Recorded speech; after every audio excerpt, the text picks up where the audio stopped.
Good afternoon, ladies and gentlemen. Welcome to the Public Service Commission of South Carolina's hearing in docket number 2019, 2020-229-E.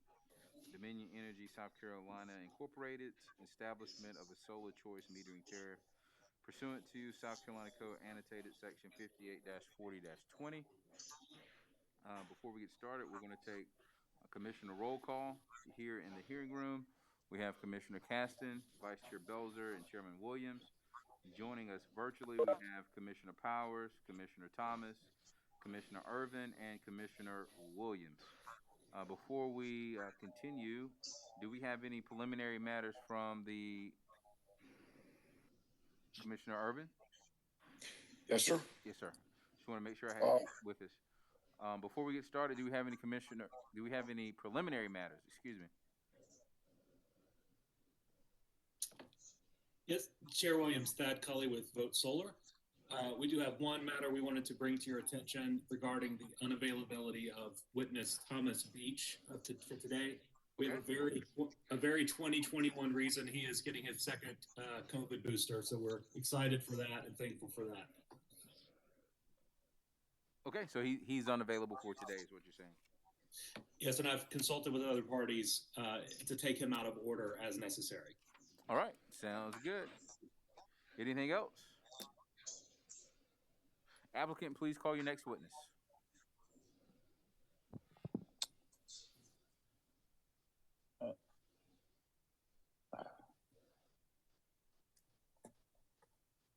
Mr. Chairman, Dominion Energy South Carolina calls Alan W. Rooks to the stand. Mr. Rooks, if you would take the stand and wait to be sworn in by the court reporter.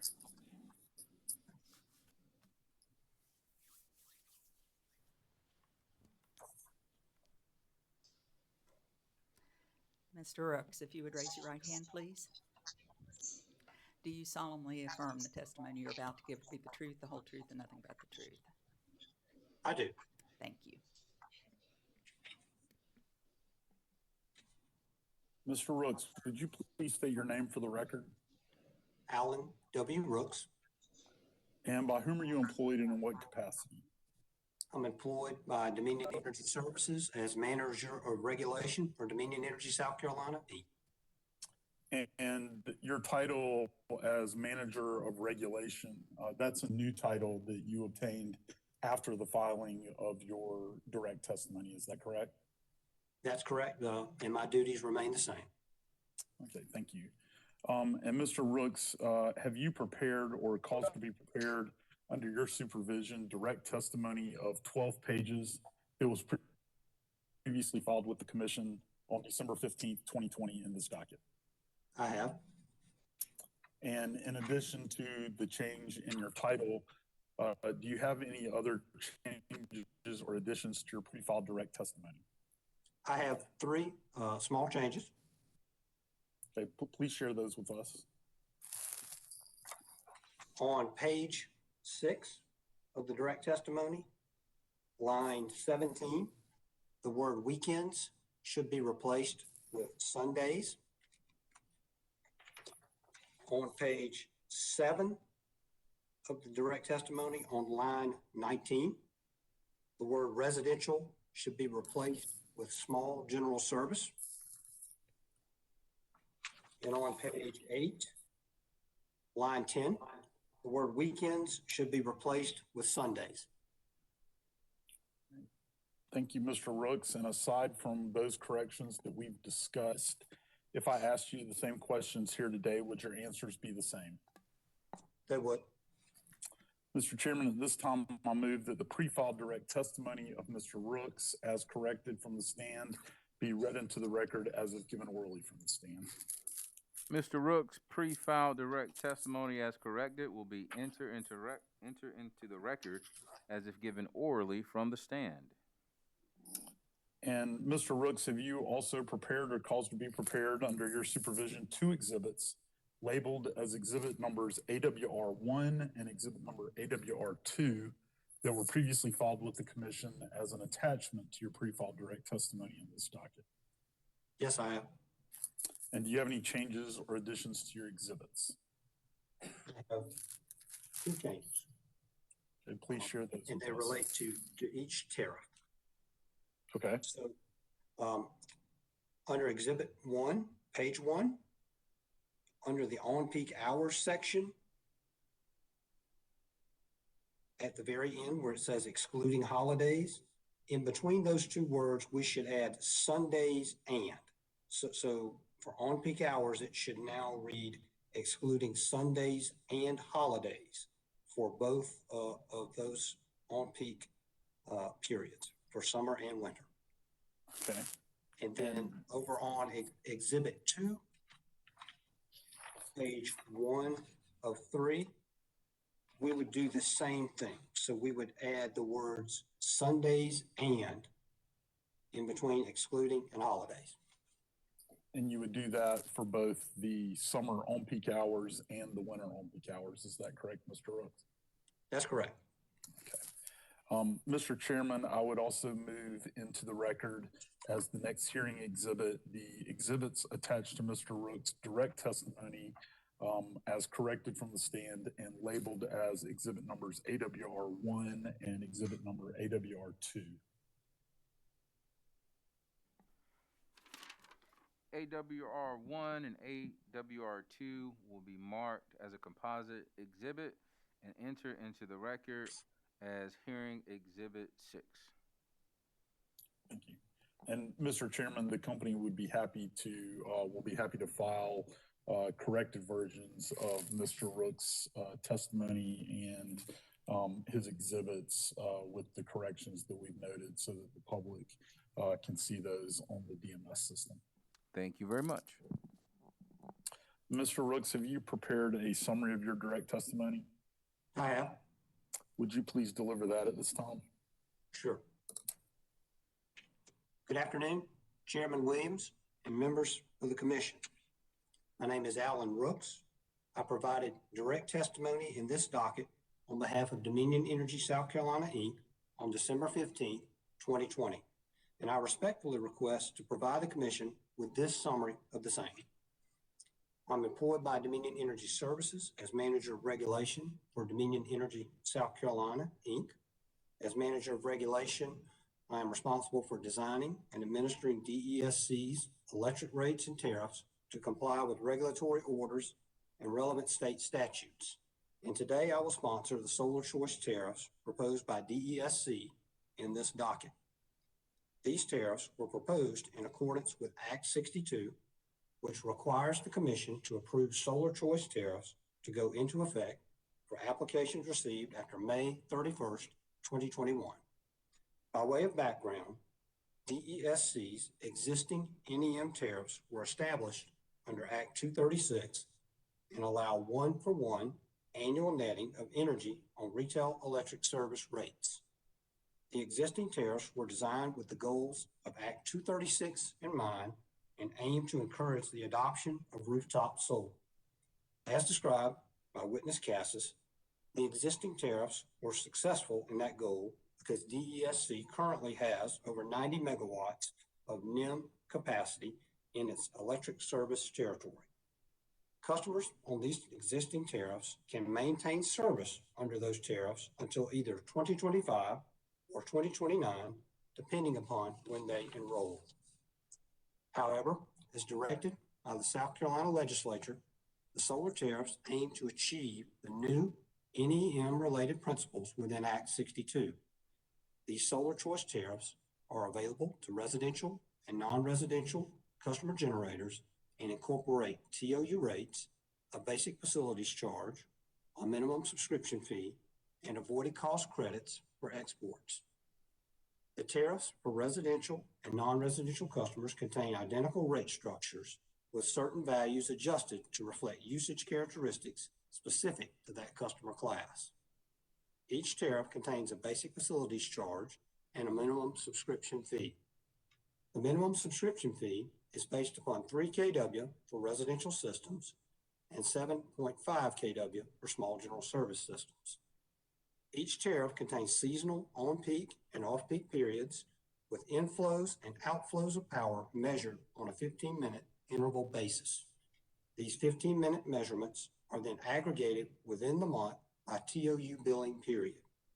Finally, DESC is proposing time-based avoided energy credits for exported power. DESC used the NEM methodology and supporting inputs approved by the Commission in order number 2020-244 and docket number 2019-184-E to value these exports and in all analyses conducted in the development of its solar choice tariff proposals. Taken together, the rate-making tools within each tariff aim to achieve the plain language of Act 62 and eliminate any cost shift to the greatest extent practicable by recovering certain fixed costs and more accurately valuing exports from the customer generators. Even though these tariffs contain new rate-making mechanisms to achieve the goals of Act 62, customers can still consume energy behind the meter and offset their energy usage on electric bills on a one-for-one basis, just as they can under the existing NEM tariffs.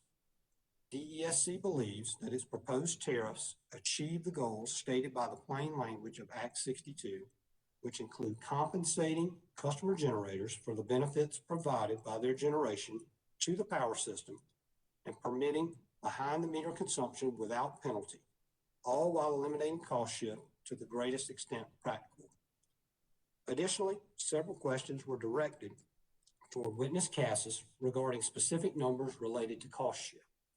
Witness Cassis noted that I would provide that information, and I'd like to do so now for the Commission's convenience. If we use the annual cost shift calculated by Witness Everett of $934 for a residential solar customer and multiply that amount by the number of residential NEM systems as of January 31st, 2021, which is 11,316 systems, we arrive at an annual cost shift of $10,569,144. When dividing by the number of non-participating customer bills, this translates to a $1.38 per month cost shift for each non-participating residential customer. Shifting to Commissioner Belzer's question, this would translate to a $0.00131 per kilowatt hour cost shift to non-participating residential customers. I thank the Commission for its time, and this concludes the summary of my testimony.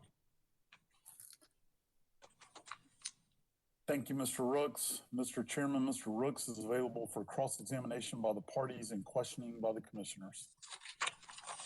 Thank you, sir. Attorney Spear.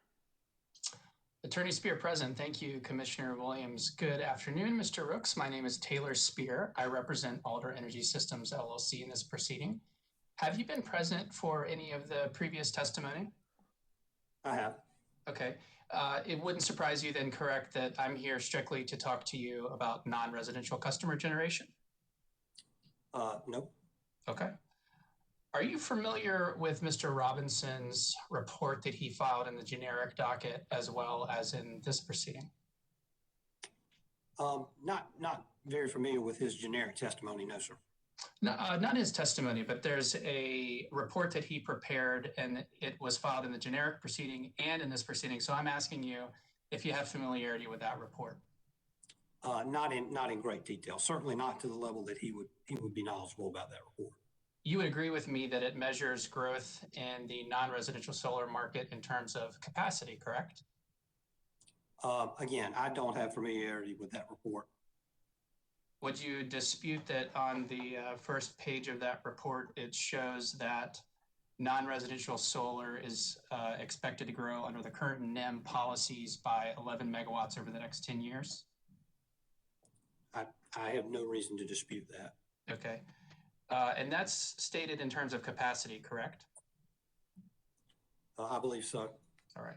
Are you familiar with Mr. Robinson's testimony that non-residential customer generation is a, quote, niche market? Not specifically, no. Okay, but you wouldn't disagree with me that that's in his testimony, correct? No, I wouldn't. All right. I want to compare and contrast a niche market to some testimony that was given yesterday by witness Everett as well as witness Robinson. Witness Everett said that the solar choice tariff is trying to get, quote, customers to reduce their system sizes. And Mr. Robinson said, quote, that the solar choice tariff is, quote, designed to incentivize smaller systems.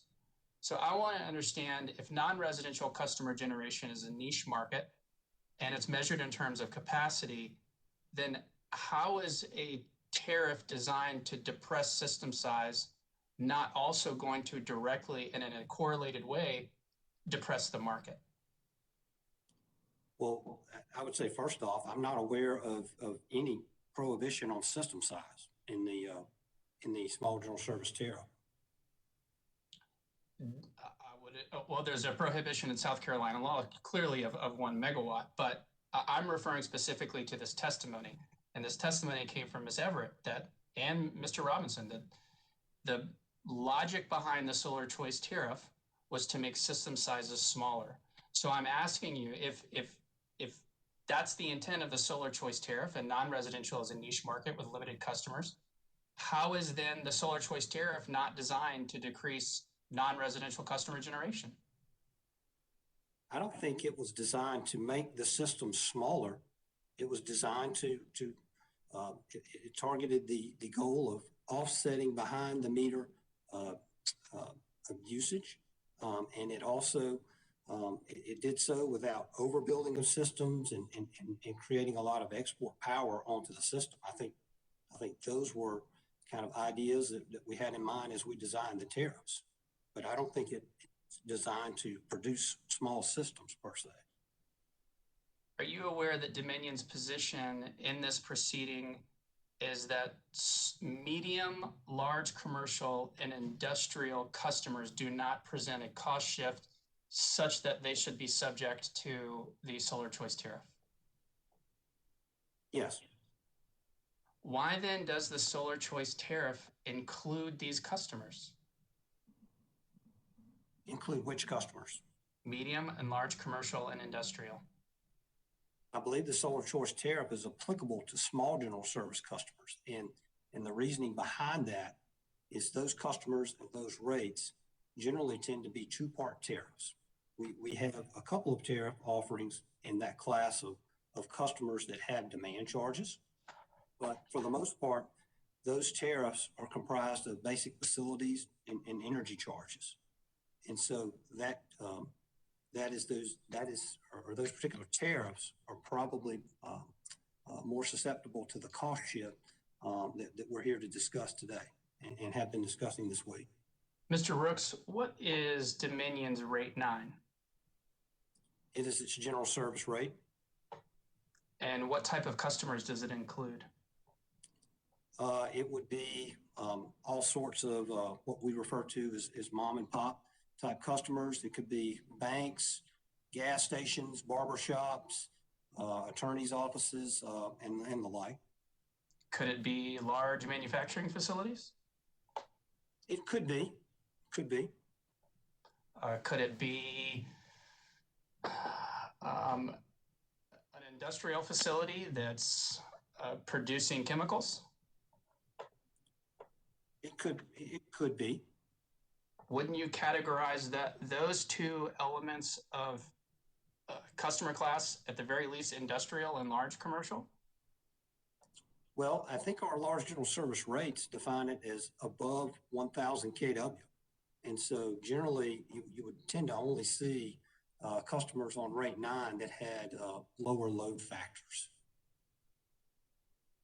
That's not consistent with what I understand from Alder Energy, but I'm going to give you the benefit of the doubt that that's not what you're here to testify about. Do you know what rates the non-residential solar choice tariff is applicable to?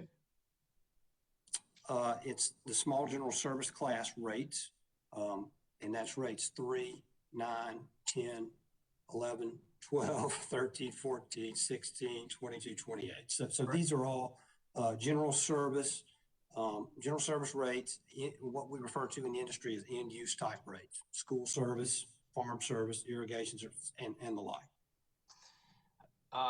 would you agree with me? And I'm impressed that you have that memorized, that you could do that. I don't have to go through that with you, so thank you. But that's a pretty wide swath of customers that Dominion is capturing with its non-residential solar choice tariff. Would you agree? It is. All right. You'd have no reason to dispute, would you, that Alder Energy has installed a 714 kW DC system for a customer that's on rate 9? I have no reason to dispute that. And that was a manufacturing plant that's going to be subject to this solar choice tariff, correct? You don't know, but would you dispute that? Well, I think it would be either they have the optionality of taking this solar choice tariff, or they're, I think Mr. Cassis was clear that a buy all, sell all, or an offset only option would apply for them as well. The solar choice tariff that Dominion has proposed in this proceeding will pay for exports at avoided cost, correct? Yes, that's correct. So what happens if this commission approves a value of solar out of the generic docket that's not avoided cost? I'm a little bit confused by the question. Could you repeat that? Okay, sure. What happens to Dominion's solar choice tariff if this commission approves out of the generic docket for the value of solar, a value that is greater than avoided cost? I'm not sure why they would prove if we're evaluating avoided cost, which are the benefits considered under the generic proceeding. I'm not sure why they would approve a value that would be in excess. They would approve an avoided cost. I'm a little bit confused by that. Okay, well, I think that's their discretion. It is. And they haven't decided that yet. So my question to you is, how will the non-residential solar choice tariff play out if this commission approves a value of solar that exceeds Dominion's avoided cost? That would affect the export credits in the tariff. And so if they approved a number or an avoided cost number that would be different than the avoided cost credits that we use there for exported power, then that particular avoided cost credit would be the only thing that changes in the tariff. Would it be fair to say that Dominion's proposed non-residential solar choice tariff really doesn't take into account whether or not the commission approves a value of solar that is greater than the Dominion's avoided cost? Well, the only avoided cost that we had to work with for submitting this particular proposal was the last approved avoided cost, which was under Order 2020-244 and in last year's, or I believe the 2019 avoided cost proceeding. So those were the only avoided costs that we had to work with here. Thank you, Commissioner Williams. That concludes my questions. I appreciate, Mr. Rooks, your time and talking to me. Thank you. Sure. Mr. Knapp. I am here, sir. Thank you very much, and good to see you this afternoon. Mr. Rooks, hello, I'm Frank Knapp. I'm assuming that you have been listening to all the previous days of testimony. I have. Okay, so I do not need to introduce myself. Thank you. May I go back to your opening statement? Make sure I heard it correctly. Did you attest to the cost shift for non-residential non-generators was $1.34 a month? That was $1.38 a month, and that was with respect to residential customers. Right, that's correct. Residential non-generating customers. Correct, and that's what consistent with what Ms. Everett testified to yesterday of roughly $1.40 a month. Right. Okay. Very, very good. Okay. Thank you for that. Do you have the same type of number for small general customers, non-generating? I do. It's about 28 cents per bill. Please elaborate. 28 cents per bill. What are we talking about? So that's 28 cents per month. Okay. That's primarily a function of the fact that for NEM systems, we have 147 of those that would be kind of considered commercial. And so that's calculated based off of that number of systems. Certainly nowhere near the amount of NEM systems as we see in the residential class. What is the total dollar amount that allowed you to arrive at 28 cents per month? It was $332,808. $332,808 is what? That is the total cost shift calculated based upon witness Everett's testimony and the number of systems at January 31st, 2021.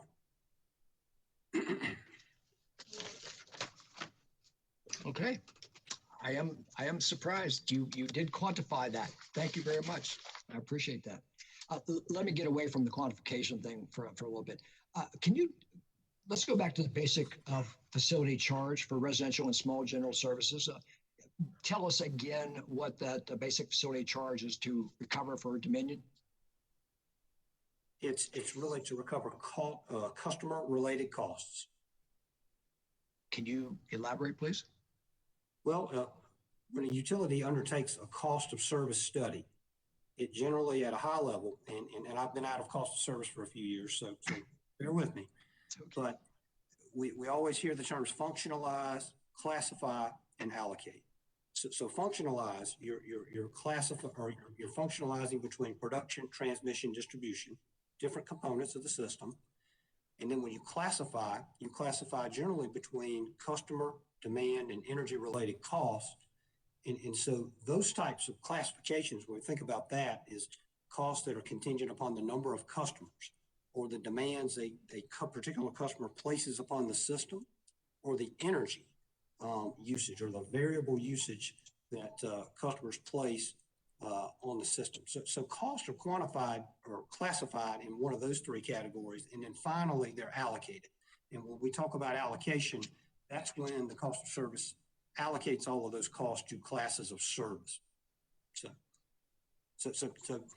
in this case, when I say customer-related costs, I'm talking about that particular classification where if we render a customer a bill, we have to do that each month, and we have to render 760. We've got roughly 760,000 customers, so we would have to render 760,000 bills per month. So each customer has a meter, and so that would be a customer-related cost. And so that's the kind of costs that are embedded in that category. And again, I'm doing this at a really high level.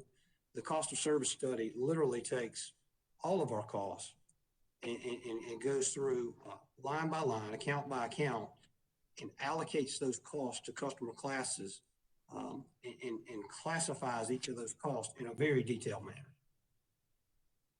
So the only two things I specifically have heard you say that is a cost included in the basic facility charge are the monthly bills that are sent out and the meter at my building.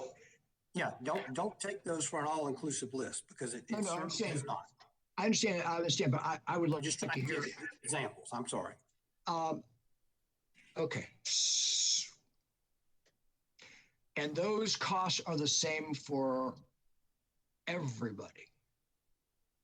When you say those small commercial, I'll say this, small commercial. Generally, as you look at a cost of service, it will register, and that's what the 3250 is representative of, is those customer-related costs for that particular class of service. Okay.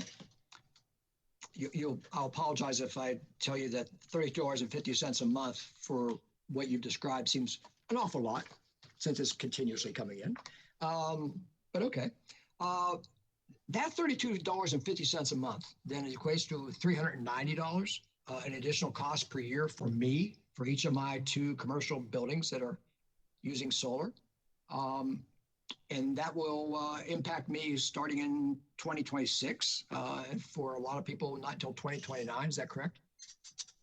I wouldn't characterize that as an increase in cost. It's a change in the rate and how we collect those costs. And so I've heard it described and mischaracterized as penalty in this proceeding. And use of words like that are just, they're not appropriate. It mischaracterizes the fact that we're simply trying to get pricing aligned with cost causation. And so if those costs are caused by customers, to the greatest extent we can align the pricing, we send the best economic signal that we're available to, that we can send to customers. Would you agree that this is $390 that I'm not paying today? $390 a year that I'm not paying today on my each of my commercial properties? Well, I don't know what your basic facilities charges are now for the rate. So I guess if we're just looking at it in isolation, which I don't think is very fair to look at one component of rate design in isolation, but yes, if we're looking at BFC, it would be the difference in $32.50 and the rate that you pay today times 12 months, and that would give you the annual amount. Okay, thank you. Let's talk about the subscription fee in the Solar Choice Tariff proposal. What does that cover? I believe Ms. Everett went into that, but that is generally to recover transmission and distribution fixed system costs. And that is for somebody who's on a Solar Choice Tariff, $6.50, a small commercial, $6.50 per month per kilowatt installed generation capacity with a minimum of $48.75 a month, correct? Yes. All right, we'll go through the same exercise. Times 12, that's $585 for the minimum for me, $585 for each of my 2 commercial buildings.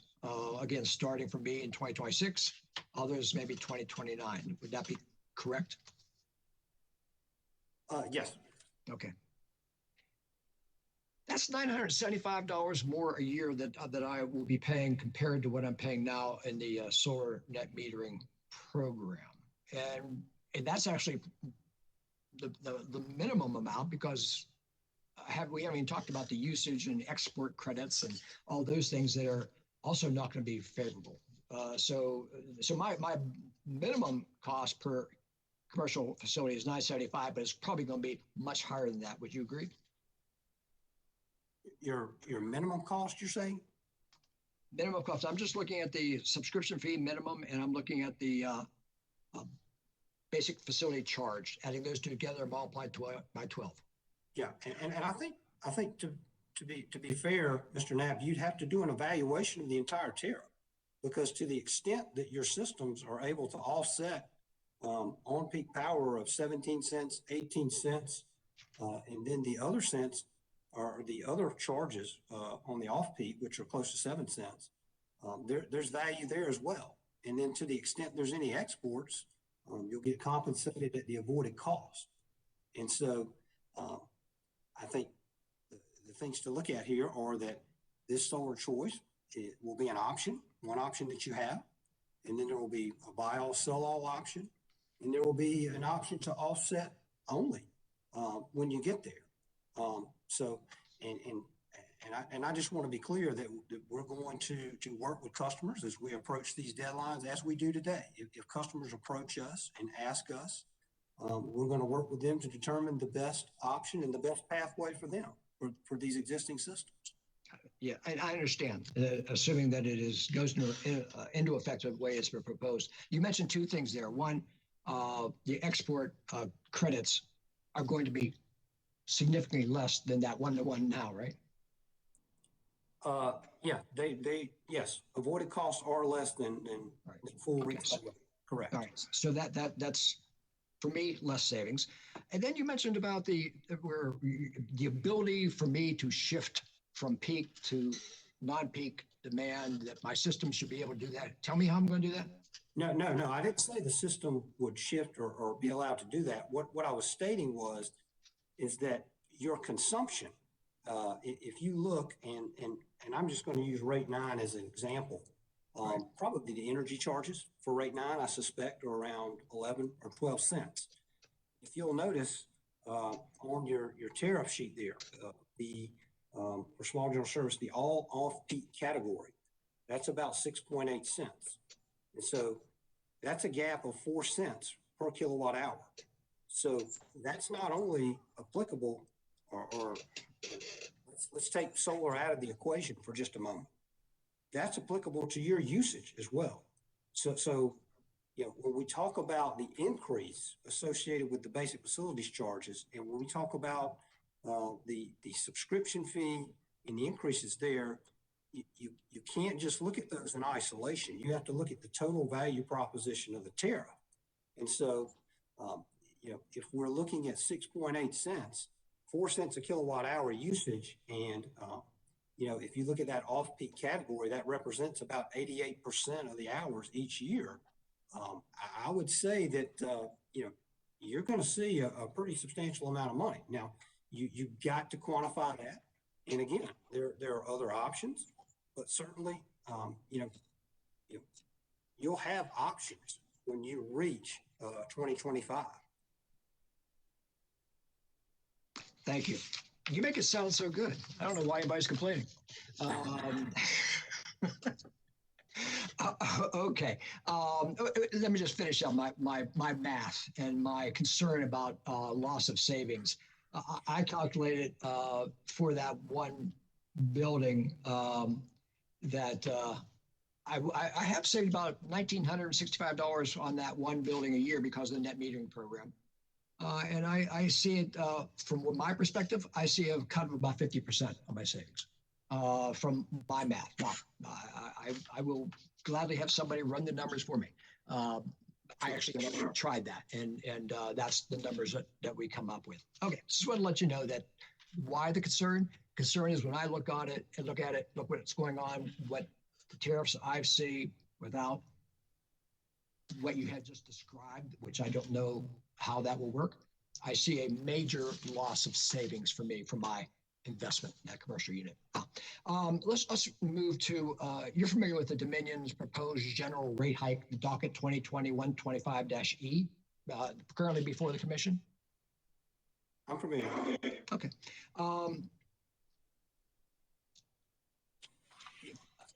In that docket, your company, Dominion, has proposed to raise residential rates, according to what I read, by 7.73%. Is that correct? Sounds correct, yes. All right. I am told, I didn't run the numbers, but I've read that that's about $9.68 a month for the average 1,000 kilowatt per month customer, correct? That sounds correct from recollection, yes. Good. If the proposed solar choice tariff is put in place starting this June 1st, how will that affect that 7.73% proposed rate hike for those residential customers? It won't. This solar choice tariff is going to affect customer usage going forward after June 1st in customer installations after June 1st of this year. Yeah, I understand that, but if those customers are having higher costs that Dominion is collecting, isn't there any type of financial benefit then for those residential customers who are subsidizing the solar net metering program? I'm not sure I follow. I'm just looking, so if that $9.68 a month on average per average residential customer, going forward, if this tariff goes into place and all of us, not me, but all the residential customers using solar net metering are contributing more to the system, where's the financial benefit for the rest of the non-generating residential customers? In reducing the cost shift, if you look at rate proceedings, general rate proceedings, and there's a revenue requirement, and generally, I think at a high level, just trying to think of it high level, if one subset of customers is paying less, are paying less than the full cost to serve, and the revenue requirement, all things being equal, then another group or the remainder of the group will have to pay more. And so that's the thought. If we don't act to reduce this cost shift, then it would continue to grow and become more of a burden to those customers who elect not to participate in installing NEM systems. The general rate hearing of the docket would raise rates, and you're telling me that if this new tariff goes into effect, we're going to stop the cost shifting, but I'm still waiting for you to tell me you're going to reduce the monthly charge on residential people by $1.38 a month, which you said is the cost shift. Well, keep in mind, these rates are designed based upon costs that were there for customers, for the class as a whole. I understand how that is done. And so right now, Mr. Knapp, we have these existing programs. It was recognized, from the very outset with this initial NEM settlement from back in, I believe it was December 2014, so a little more than 6 years ago, that there was a gap between full retail rate and these benefits or this NEM methodology value. And so at that time, the company and the interveners in that proceeding agreed to take that differential between the retail rate and the avoided cost or the NEM value and essentially recover that as a distributed energy resource program under Act 236. And so that's the reason why this 1-for-1 is permitted now and is allowed now, and that's how it's flowing through rates as we speak. And so what we're looking at here today is bringing a tariff and per the instructions of Act 62, trying to reduce cost shift to the greatest extent practical. And so we're kind of shifting and we're looking forward here. So I don't know if that answers your question, but well, no, it doesn't actually, sir. What I see is you have a proposed rate hike and general rate increase now on the table. Maybe some rate increase will happen in July. You have this tariff there is going to raise revenue for the company, and I'm trying to see where is that financial benefit? Mr. Chairman, this is Matt Gissenauer with Dominion Energy. I've been very lenient with Mr. Knapp, but I would appreciate it if you would direct Mr. Knapp to stick to asking questions and allowing Mr. Rook to answer questions. He's doing quite a bit of testifying. I agree, Attorney Gissenauer. Mr. Knapp, appreciate your passion, but the way cross-examination works is you ask a question, and then the witness answers the question.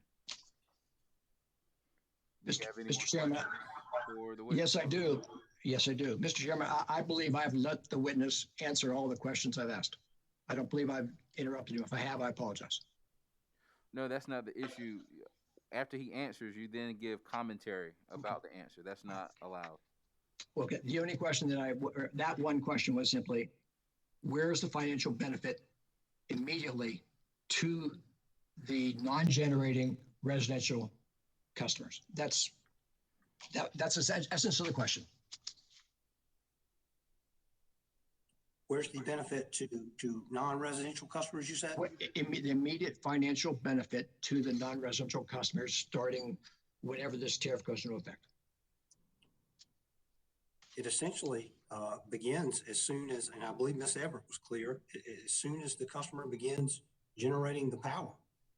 They begin paying for that portion and supporting that fixed system cost. And so, when we arrive at the following rate proceeding, then other customers or non-participants in those classes of service should see that there's a benefit there in that these customers who are participating in NEM are no longer, being subsidizing or not contributing their full share of these fixed system costs at the expense of other customers.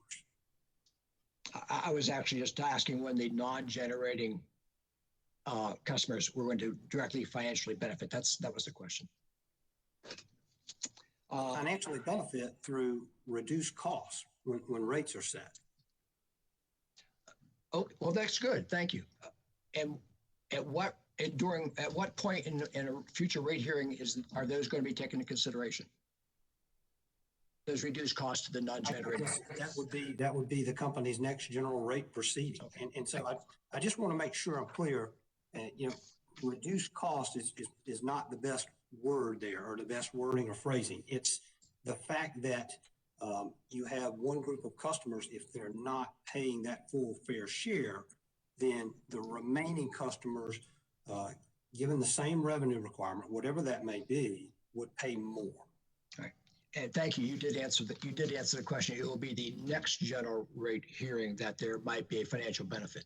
That was the response. Yeah, I agree. I agree. So the public should not then anticipate, if the tariff as it is proposed goes into effect, that they're going to see an immediate reduction in their cost of the utility bill, the non-generating customer. No, sir. Okay, good. Well, thank you. I appreciate that. And Mr. Chairman, I am done. Thank you very much. And Mr. Brooks, thank you so much for your consideration. Sure. Thank you. Solar Energy Industries Association. SIA has no questions for this witness. South Carolina Coastal Conservation League, Southern Alliance for Clean Energy, Upstate Forever.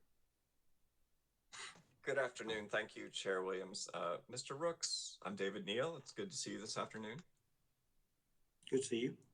I'm going to start with an issue that you were discussing with Mr. Knapp. From your summary, you testified to witness Everett's understanding of the cost shift, correct?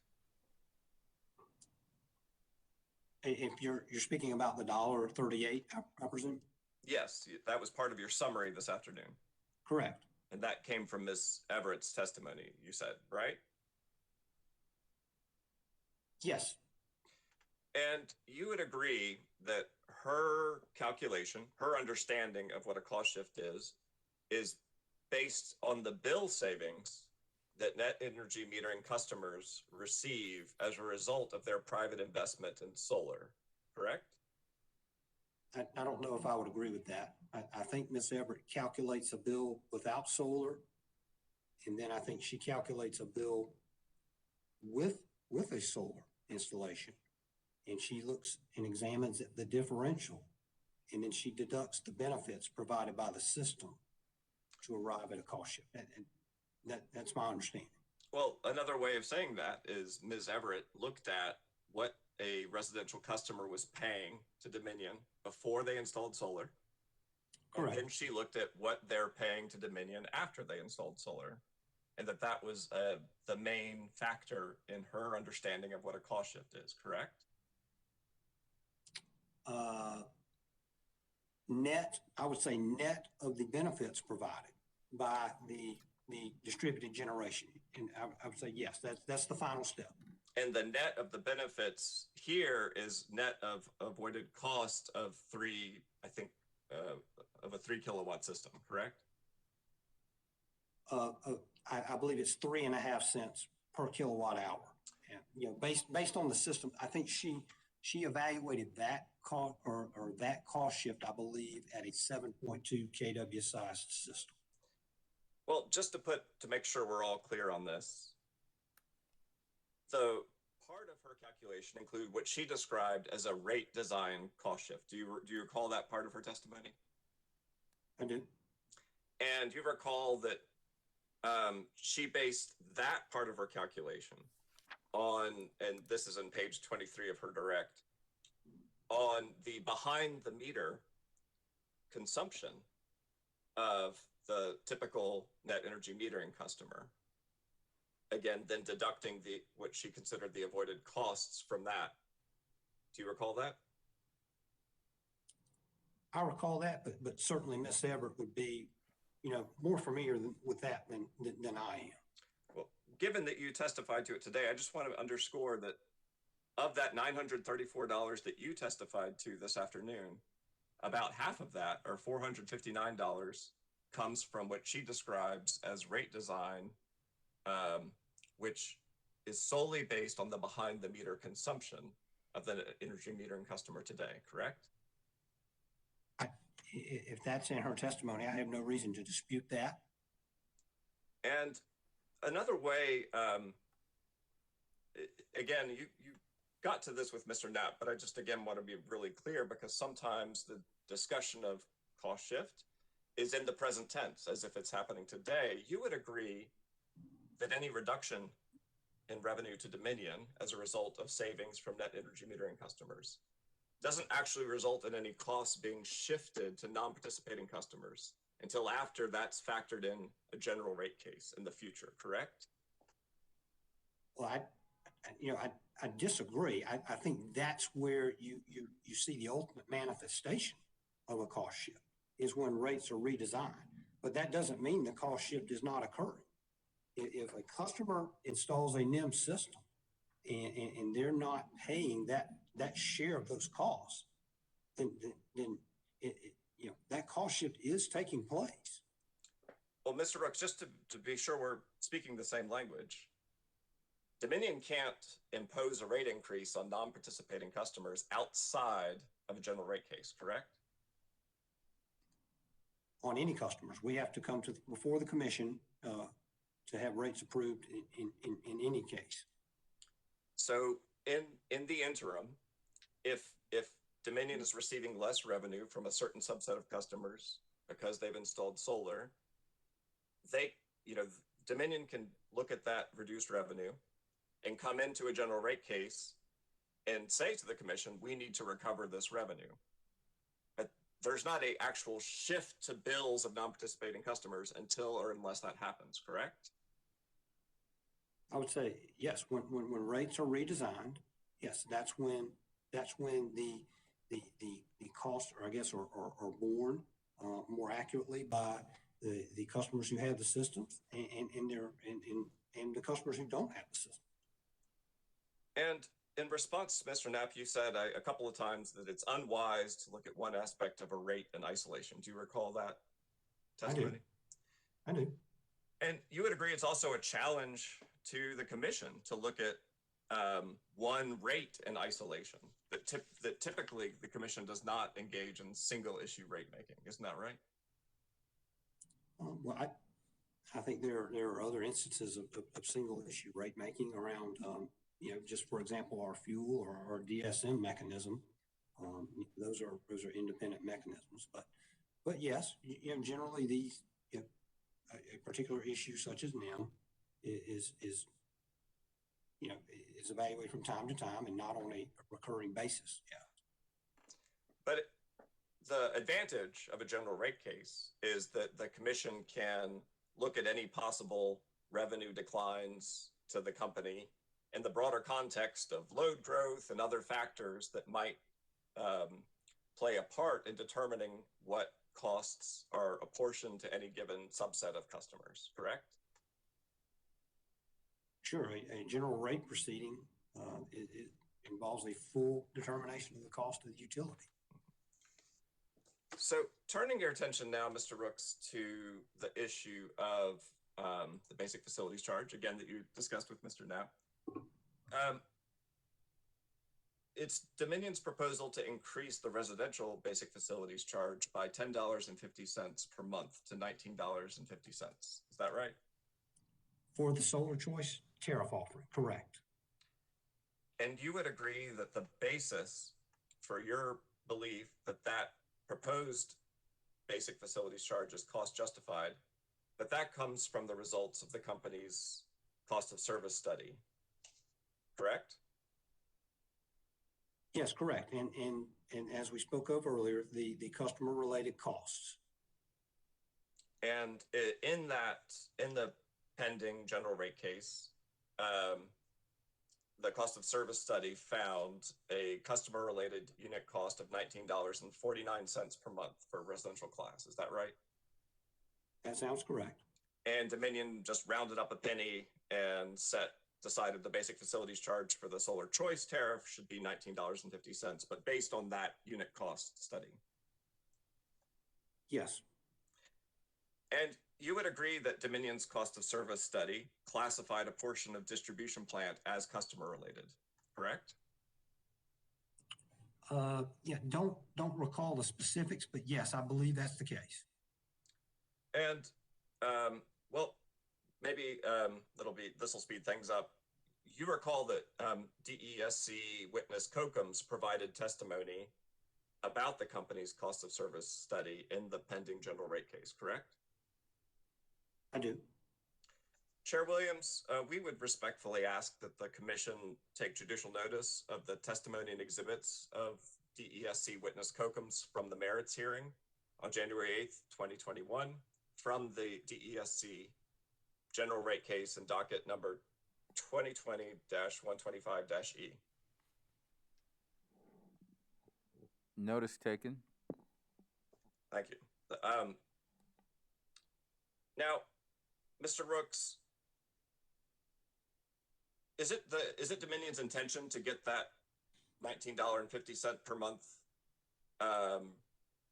from all residential customers in the near future? And in a basic facilities charge? I think it's the intent to develop a cost-based rate and and try to eliminate cost shift again to the greatest extent practical for purposes of designing this tariff. So to the extent we can align costs and pricing going forward for this subset of customers, and this is an optional rate for customers who choose to deploy NEM at their residences, at their businesses. I think our goal is to try to align those costs with our pricing. And Mr. Rooks, I'm sorry if I wasn't clear. My question is, do you know if it's the company's intention to move the entire residential class to a BFC that's closer to $19.50? No. No, you don't know, or it's not their intention? No, I don't believe that's, if you're asking, that's not what we proposed in the rate case, correct? That's right. And there was, as you recall, the amount of the BFC is a contested issue in that rate case, correct? Yeah, I'm aware that several parties disagree with our proposal to raise the residential BFC. Yes.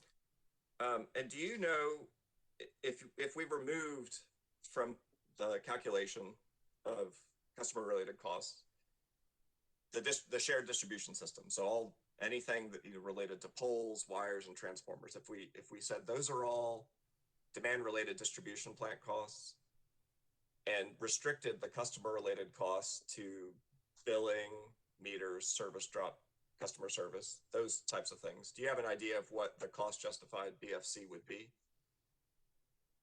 No, I don't. I believe our cost of service, stands on its merits, and I certainly can't discuss that in detail here today. Again, that's not my primary function or responsibility. But you would agree that if the commission rejected Dominion's methodology for how to classify those distribution plant costs as customer related, then Dominion's would no longer have a basis in saying that the $19.50 is a cost justified basic facilities charge, correct? Well, I'm certainly aware that the commission hasn't ruled in that proceeding yet. Well, again, they haven't ruled in that proceeding, but you would agree that if later on they ruled that those costs shouldn't be considered customer related, those are demand related and should be in the volumetric rate, you would not then have a justification for saying that $19.50 is cost justified, correct? I think it would produce a different number if you were to do that, but that's a hypothetical. Indeed. Yes. Now, Mr. Rooks, you did testify about this issue in the general rate case, correct? I sponsored the BFC increase, correct? Yes.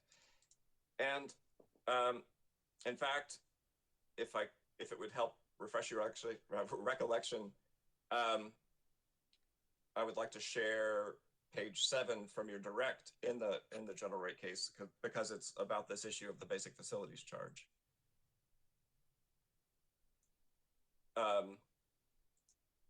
Let me know if that is visible. Do you see this part? I've got it. So do you recall testifying that, quote, the company is keenly aware of the sensitivity of customer charge or BFC increases on residential accounts with lower than average monthly kilowatt hour usage? Do you recall that testimony? I do. And you would agree that customers who install rooftop solar PV systems, as a result of being able to consume a portion of that self-generated electricity behind the meter, that they too use less electricity from Dominion than average non-NEM solar customers, correct? Well, I think we've got to be clear here that their usage or their requirements don't change. So just because they add a NEM system and the amount of power that they receive from Dominion is less, that doesn't change the fact that the distributed generation system is meeting a portion of their load, and then a portion of their load is met by the company, and then there's times where there's exporting of power. But I think generally speaking, and I think Ms. Everett testified to this and remarked on this, that we find that generally our customers who have installed NEM generally use more than the average. Their usage is higher than average for that residential class.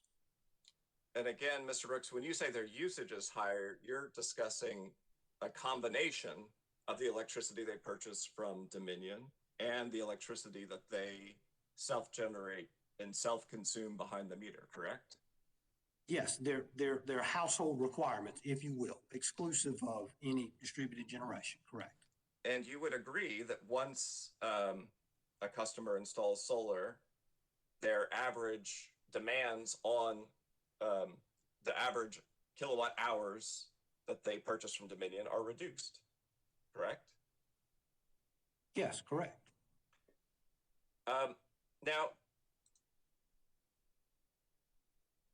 you also testified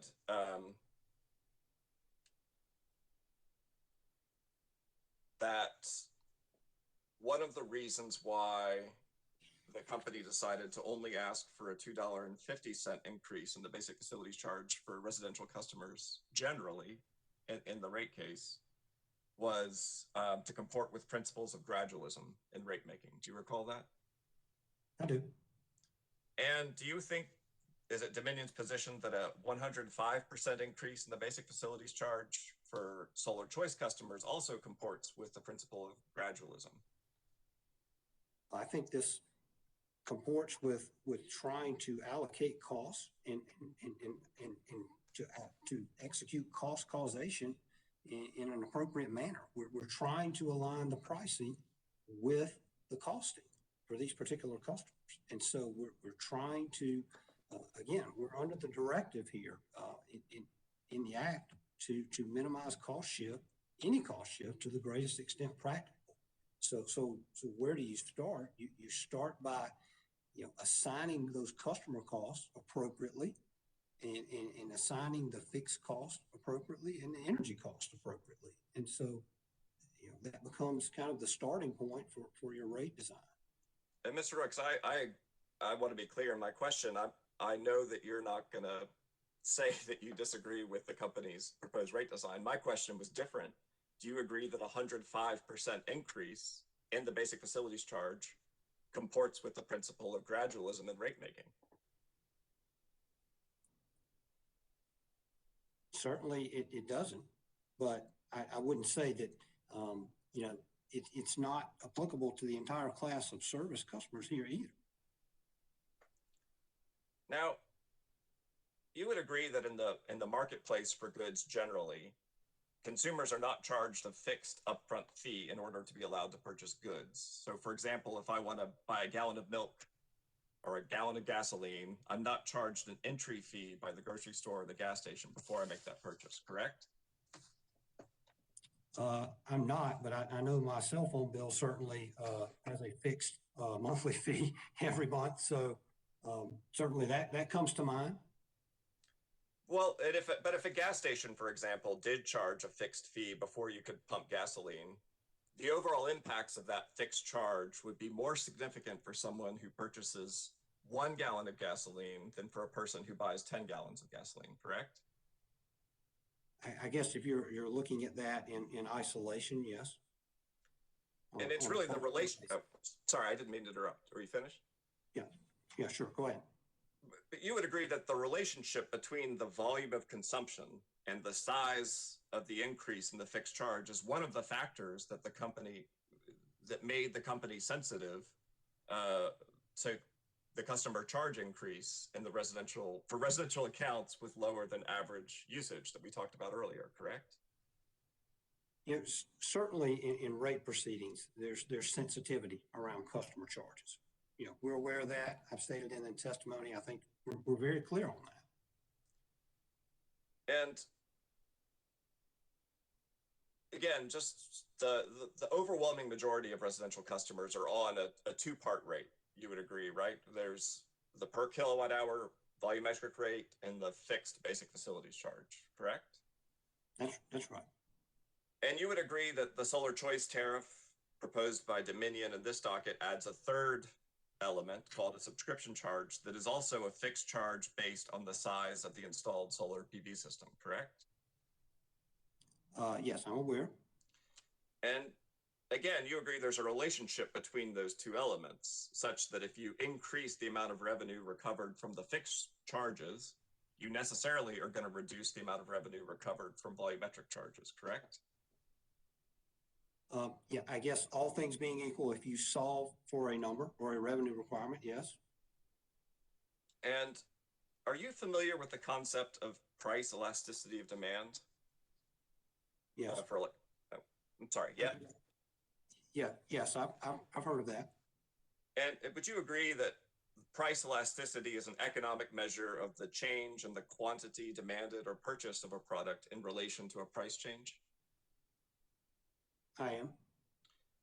And so you would agree that all other things being equal, an increase in price can depress demand, whereas a decrease in price can lead to an increase in demand.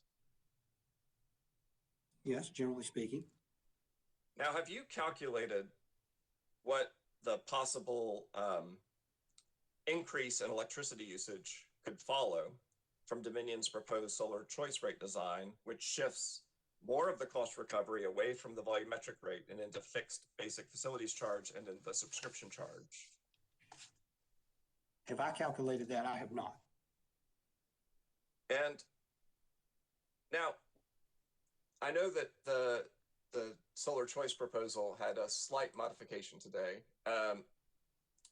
in terms of when there are peak and off-peak usage, but I think I've got this right. I'm going to pull up an excerpt from your exhibit AWR1. And if I can, let me know if that's visible to you, which I know I'm not on that anymore. Here. Is this an excerpt from the subscription solar choice for residential customers? Yes, it appears so. And you would agree that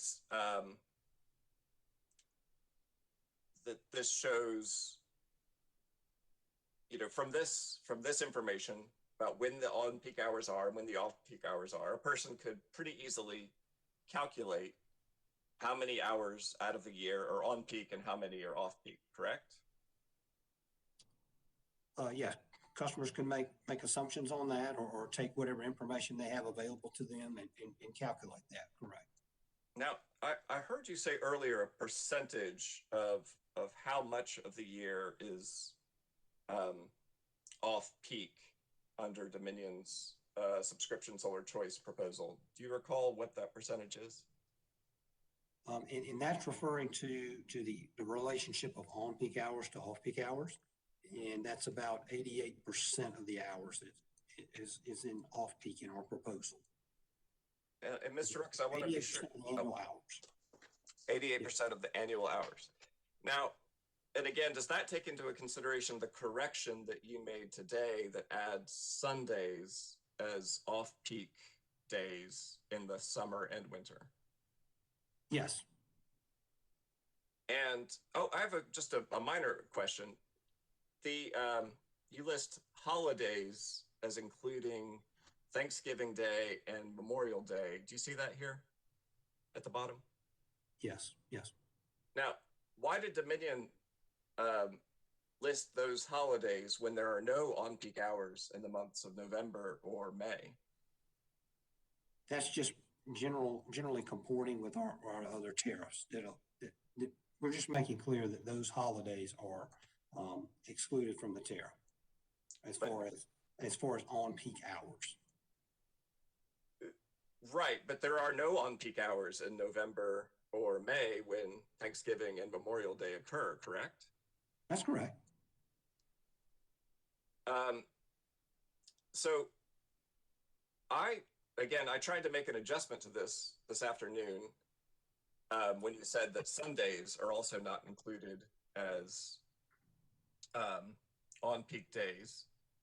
And so when I counted up all the days that were of the month that included on-peak hours, which again should be every day except Sundays and those enumerated holidays, I came up with 720 total on-peak hours, which is out of 8,760 hours in a year, 8.2% of the hours. Does that sound about right to you?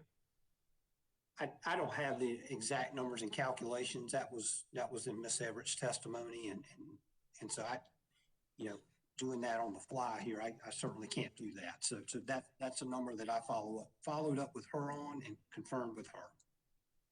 But again, recognizing that that I'm not going to ask you to multiply that out here, if it turns out that I've got the right number of days and the right number of hours per day, it's not very complicated math to figure out how many, what the percentage of on-peak hours are, is it? Generally speaking, no. Okay. And have you compared how many, the difference between residential rate 5, and again, this is an excerpt from the existing Dominion residential rate 5 time of use tariff. Have you compared the difference between how many on-peak hours there are here versus Dominion's proposed solar choice tariff? No, not specifically. Would you expect that there are more on-peak hours in the existing rate 5 time of use rate? That's correct. That's a rate that's been designed for years and been a part of our rate structure for years. And my question was, would you expect that there are more on-peak hours in rate 5 than there are in the solar choice proposal? Well, I'm looking at the gap there of 2 to 7 p.m. So I see the gap is 5 hours of on-peak. And I see that the on-peak hours apply year-round in that particular tariff. So yes, that wouldn't surprise me that there are more on-peak hours. And you would also agree that there's a steeper price differential between peak and off-peak hours for rate 5 than for Dominion's proposal, correct? Yes, I see that. And again, just doing this, not asking you to do the math here, and I don't know, you can clear this up for me. In the rate 5 TOU rate, are Sundays excluded as from on-peak times? Yes. Okay, well then I'll have to rerun these numbers. I didn't see that listed in the tariff. But in any event, there's a good chance that there's something approaching double the number of peak hours reflected in residential rate 5 as in the Dominion Solar Choice proposal. You said double? Double the number of peak hours in a year. Well, I'd have to go back and confirm that and examine the periods, but I can't confirm that here.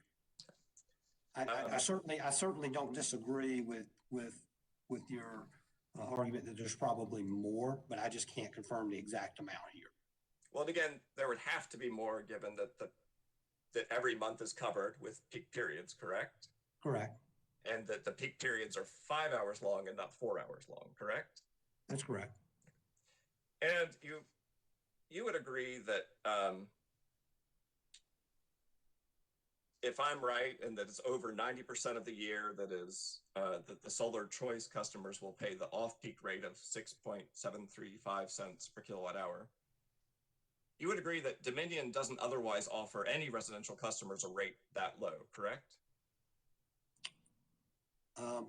When you're speaking of just the off-peak charge, well, I think some of our larger general service and medium general service energy rates are lower than that. And Mr. Rooks, I asked if there are any residential rates, or I meant to ask if there are any residential rates or any residential customer rates that are as low as 6.735 cents per kilowatt hour. I don't have all of the tariff sheets in front of me, but you know, if you've taken a look, I wouldn't dispute that. And you would agree that most on-site solar generation for customers that have rooftop solar is going to occur in those off-peak hours, correct? Can you repeat that? You said the generation, or you said the usage? Well, really, either way, the rooftop solar system is not going to be producing a whole lot of electricity between the hours of 5 a.m. and 9 a.m. in the wintertime, correct? That's correct. And by the same token, there will be some production, but less than earlier in the day between 4 and 8 in the summertime. That's correct. So to the extent a customer's self-generation is getting credited, it's going to be mostly credited at that 6.735 off-peak rate, correct?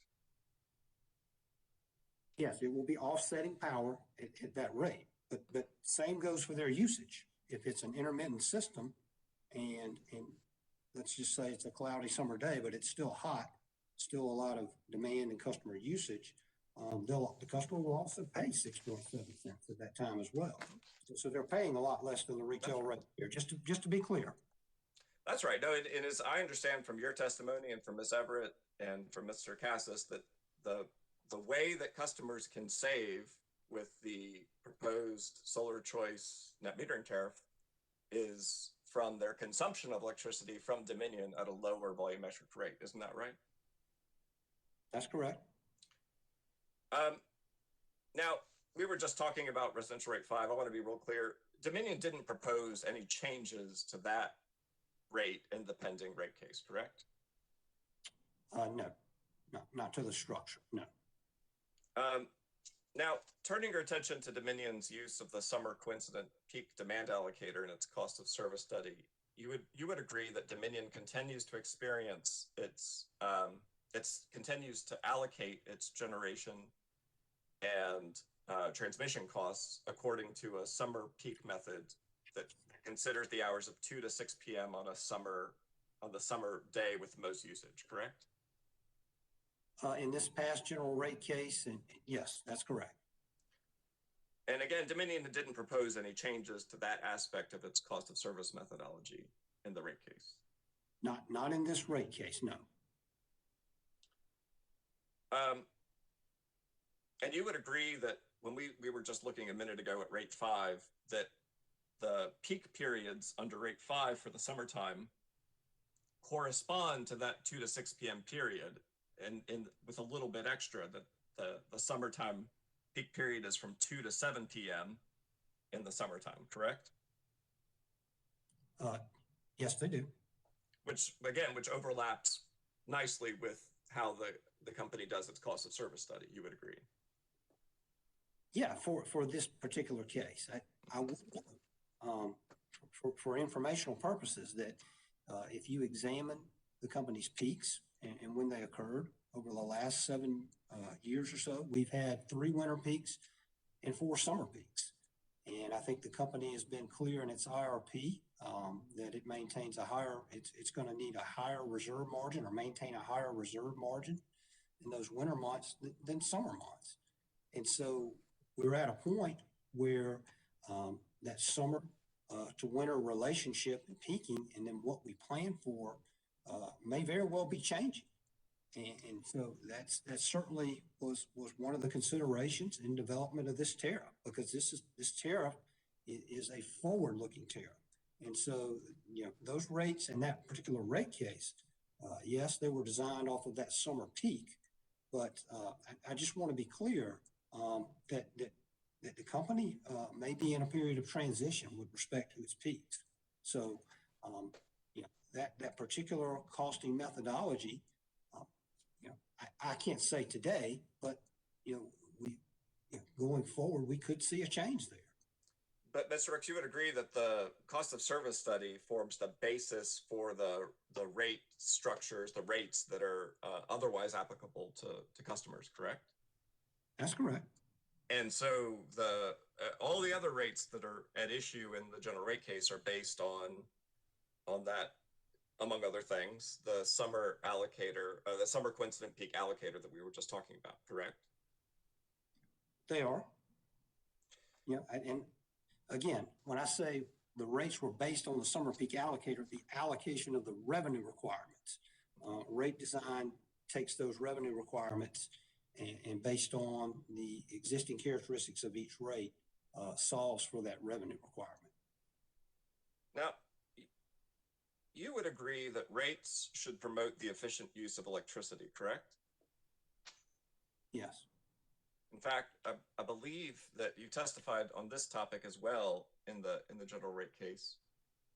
If you don't mind, I've got one more example from your rate case testimony I would like to show you from page 7 of your direct.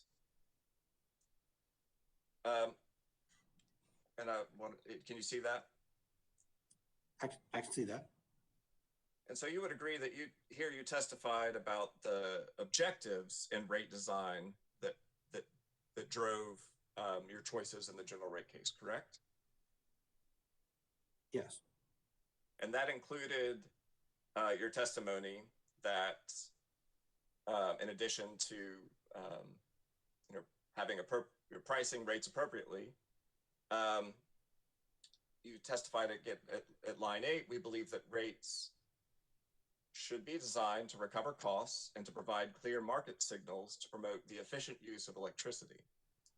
Prices should encourage off-peak use, higher load factors, and investments in energy-efficient equipment. Rates should help customers improve their efficiency and their ability to compete in domestic and foreign markets. I'll stop there. Do you recall that testimony? I do. And you still agree with those principles of rate design? Yes. And are you familiar with the provisions of the Energy Freedom Act that also direct the Commission to ensure that rate design of utilities reflect the benefits of energy efficiency? Yes. Again, I'll pull up a section from the Energy Freedom Act. Are you familiar with Section 1 of the Act entitled Renewable Energy Programs that added Section 58-41-5 to the South Carolina Code? I don't dispute that. I'm certainly more familiar with the parts of the statute that have to do with the solar choice net metering. So I haven't reviewed this section extensively, no. Well, let's look at it together. I've put in bold the second sentence. Again, after the discussion about the Commission needing to address all renewable energy issues in a fair and balanced manner, considering costs and benefits, it shifts to the second sentence here. Can you read that for us? Yeah, just give me a moment to read that.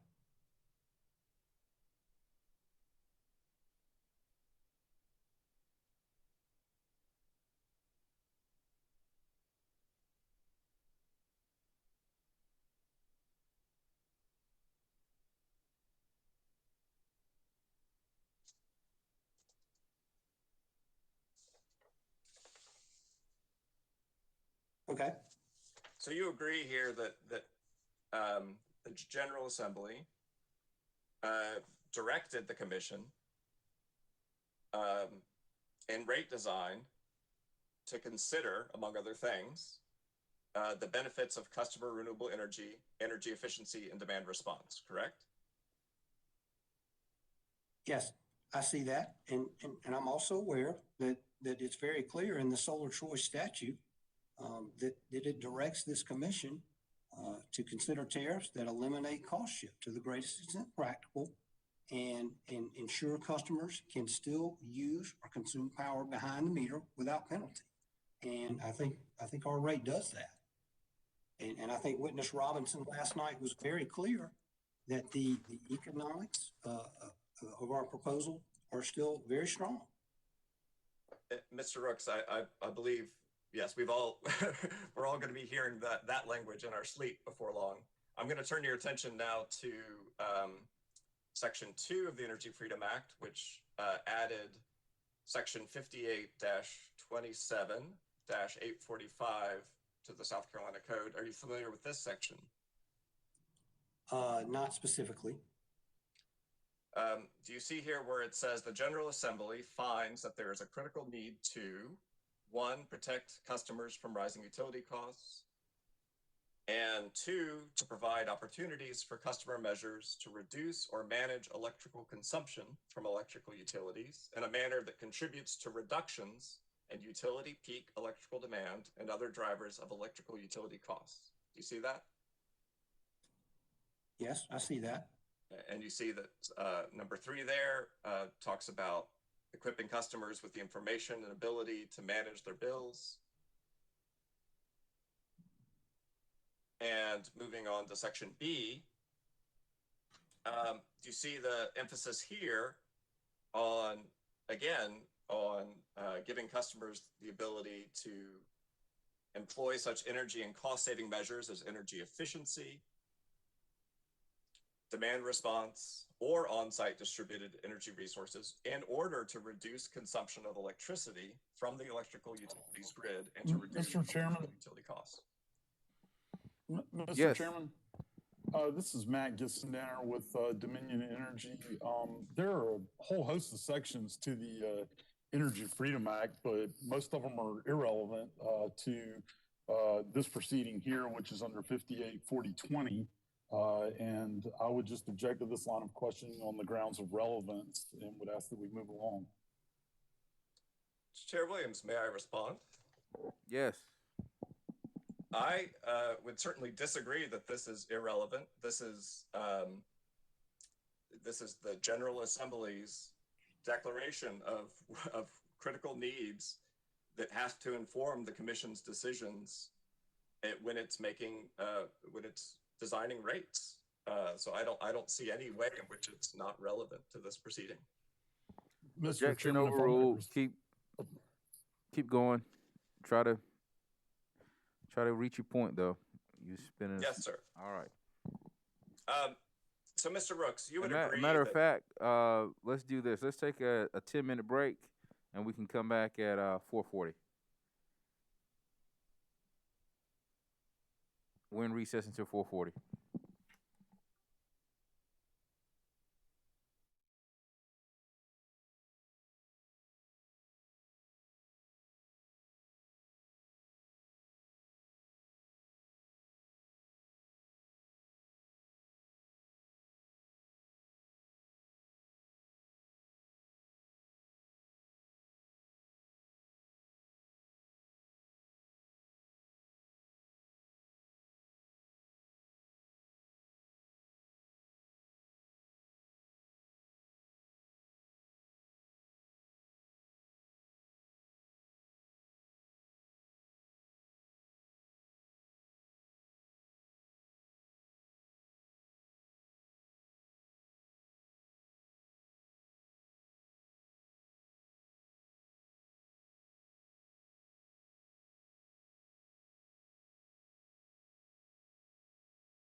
All right, ladies and gentlemen, we're back. Let's take roll.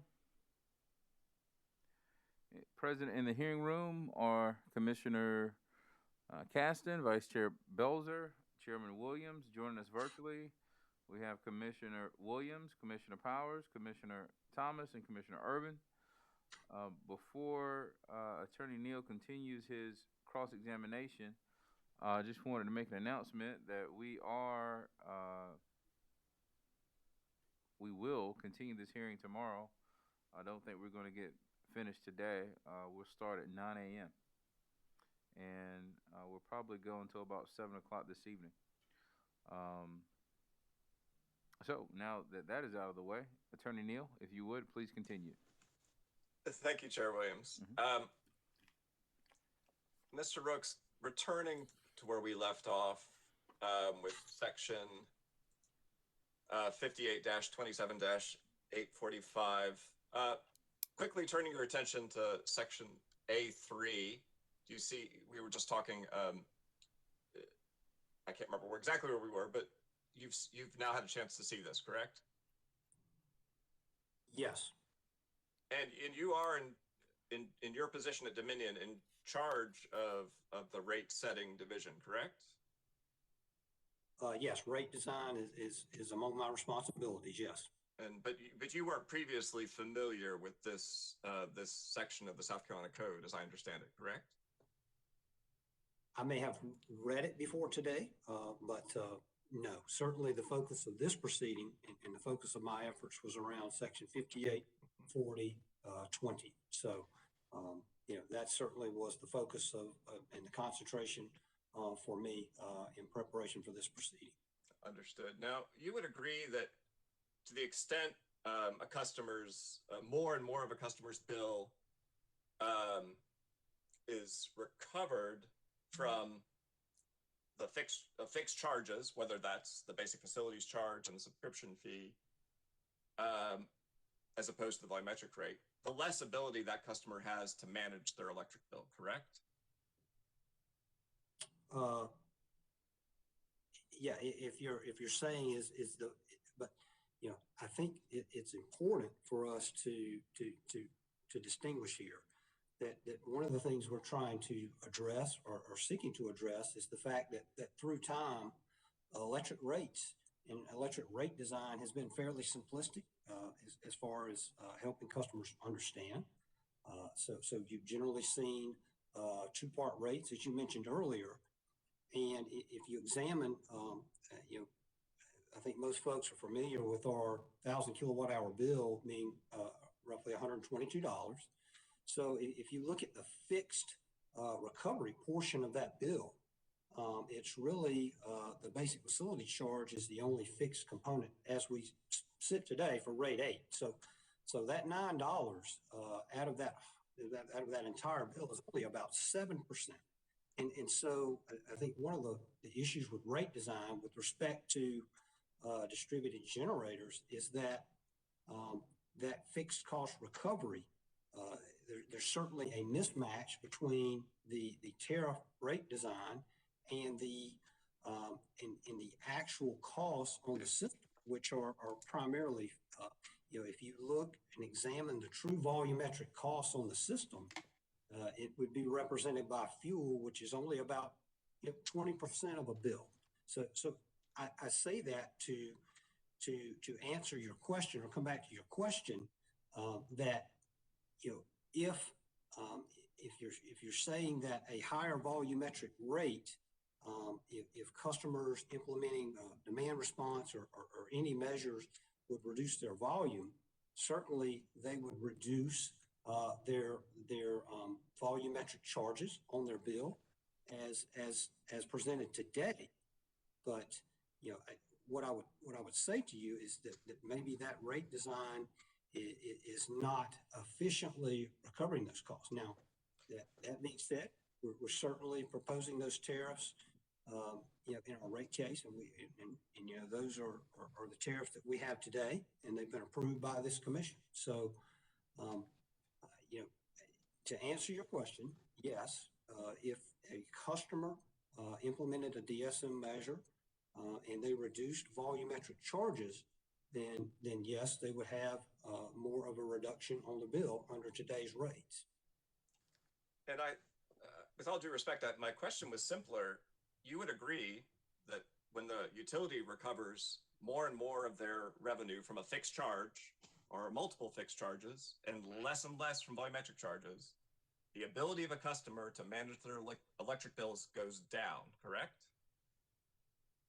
Well, I don't necessarily agree with that. If we have customer costs, I would say that those costs are incurred, those costs to render the bill and those basic costs to provide service to a customer. I would say that those don't change. Now, if we've got this subscription fee or if you've got a demand charge, a customer has an opportunity to reduce that. If they can reduce demand during the peak periods dictated by the tariffs, then they certainly have an opportunity to generate savings for themselves there as well as the energy.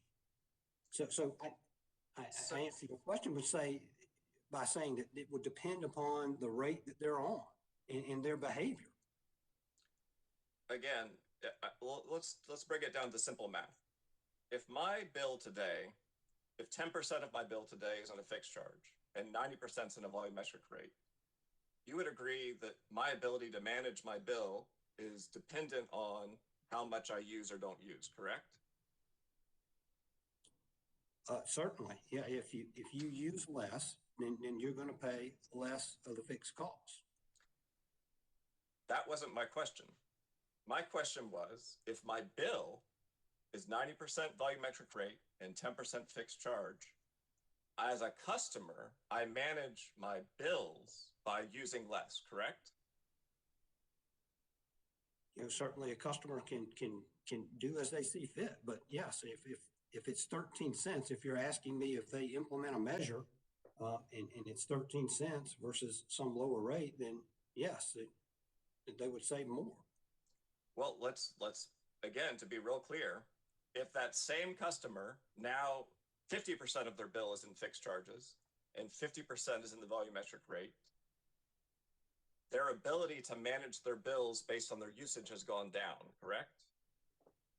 Well, see, that's where there's a difference here between usage and so energy is obviously kW over time or working power over time. But when you define usage, if they haven't reduced their peak contribution to the system, if the system hasn't fundamentally changed to serve them, then they haven't reduced any system costs per se. They've just reduced the energy requirement, and so I'll stop there. Mr. Rooks, again, I'm asking a question about the customer's ability to manage their electric bills. And with all due respect, as I understand it, you would agree you're answering about the utilities cost of service. I'm not asking about the utilities cost of service. I'm asking about a customer's ability to manage their bills. And it's a very simple question.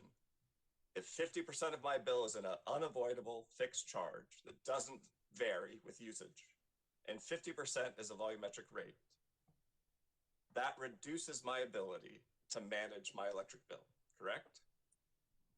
It reduces your ability, but I would say one of the important issues here is the benefit that's being provided to the system. So to the extent you reduce the volumetric rate that is designed to recover the full system cost, and the benefit of that reduction to the system or that additional generation, I guess in this case, is 3.5 to 4 cents, then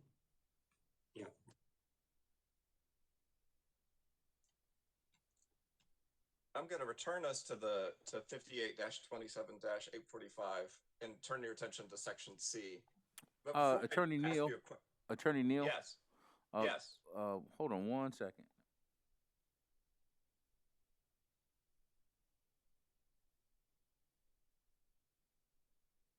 So we lost sound before Mr. Rooks completed the answer. It's a pretty long answer.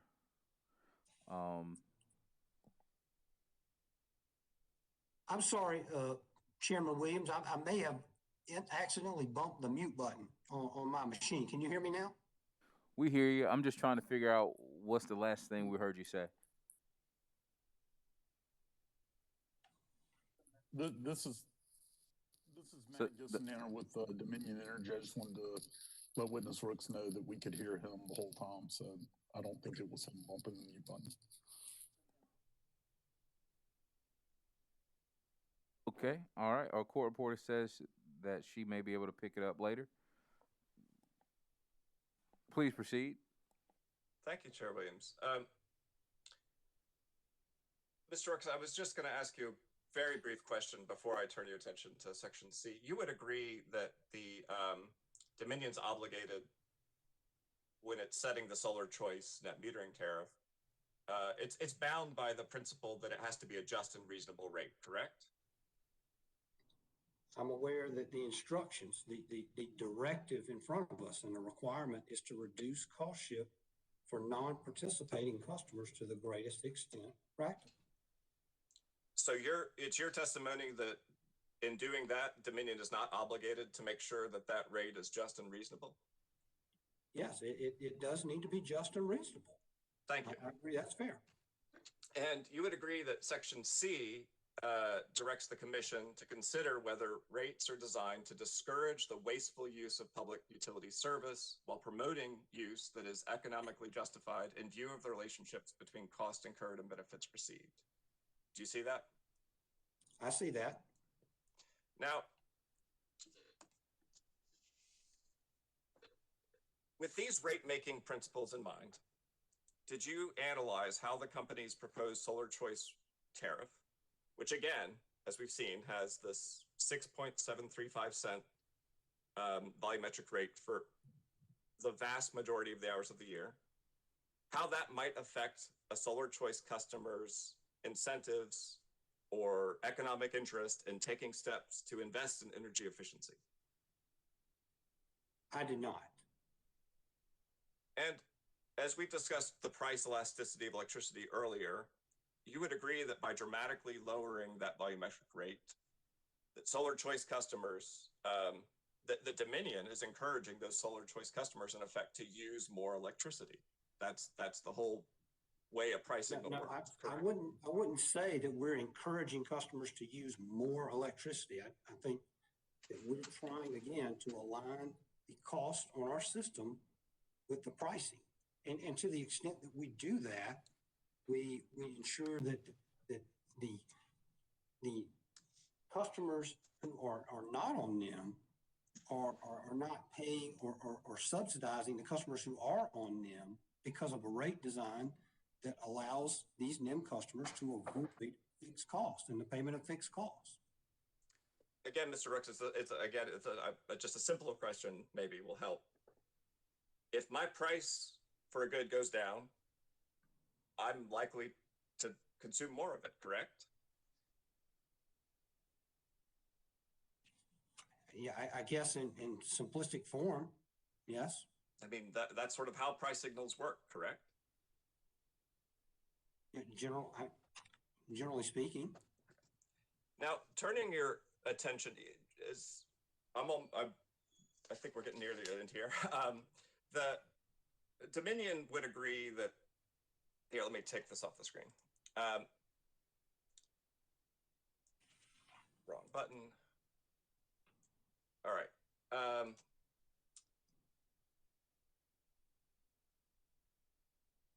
Dominion would say that its rates are cost-based, correct? Yes.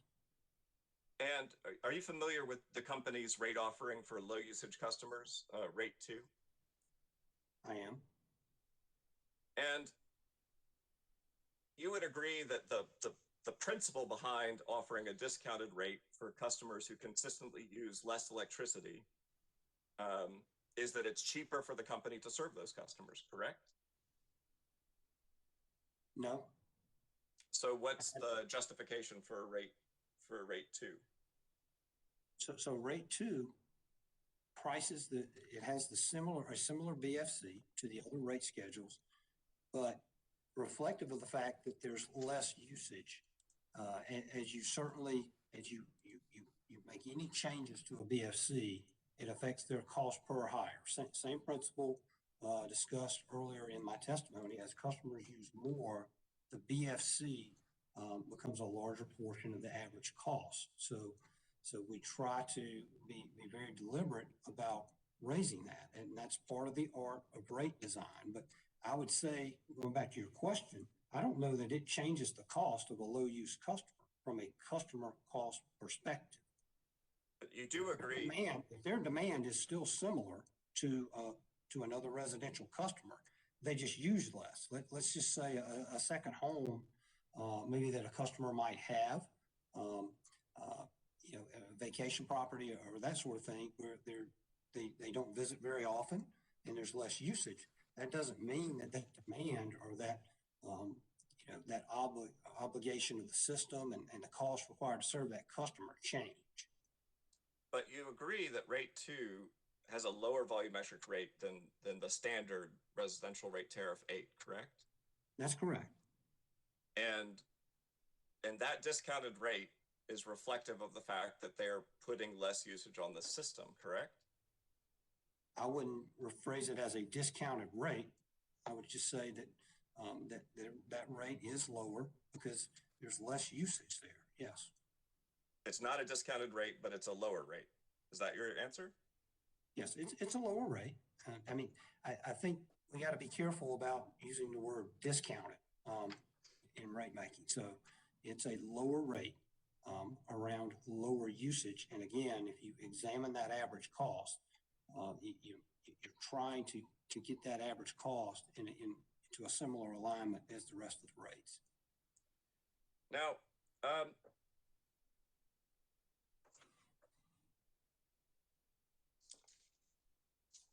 from a rate making perspective, I have one hypothetical for you.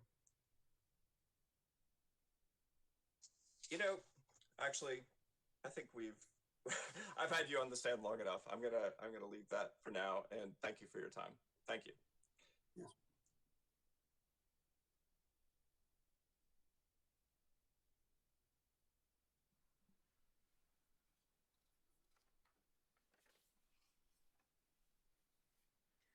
North Carolina Sustainable Energy Association. NCSEA has no questions for this witness. Vote Solar. Thank you, Chair Williams, and good evening, Mr. Rooks. Good to see you. Nice to see you too. And so I know your name came up so much in this hearing that that must fill you with a sense of importance. And you truly are an important witness, so I don't want you to be offended if I go shorter than was planned. And I know you won't be.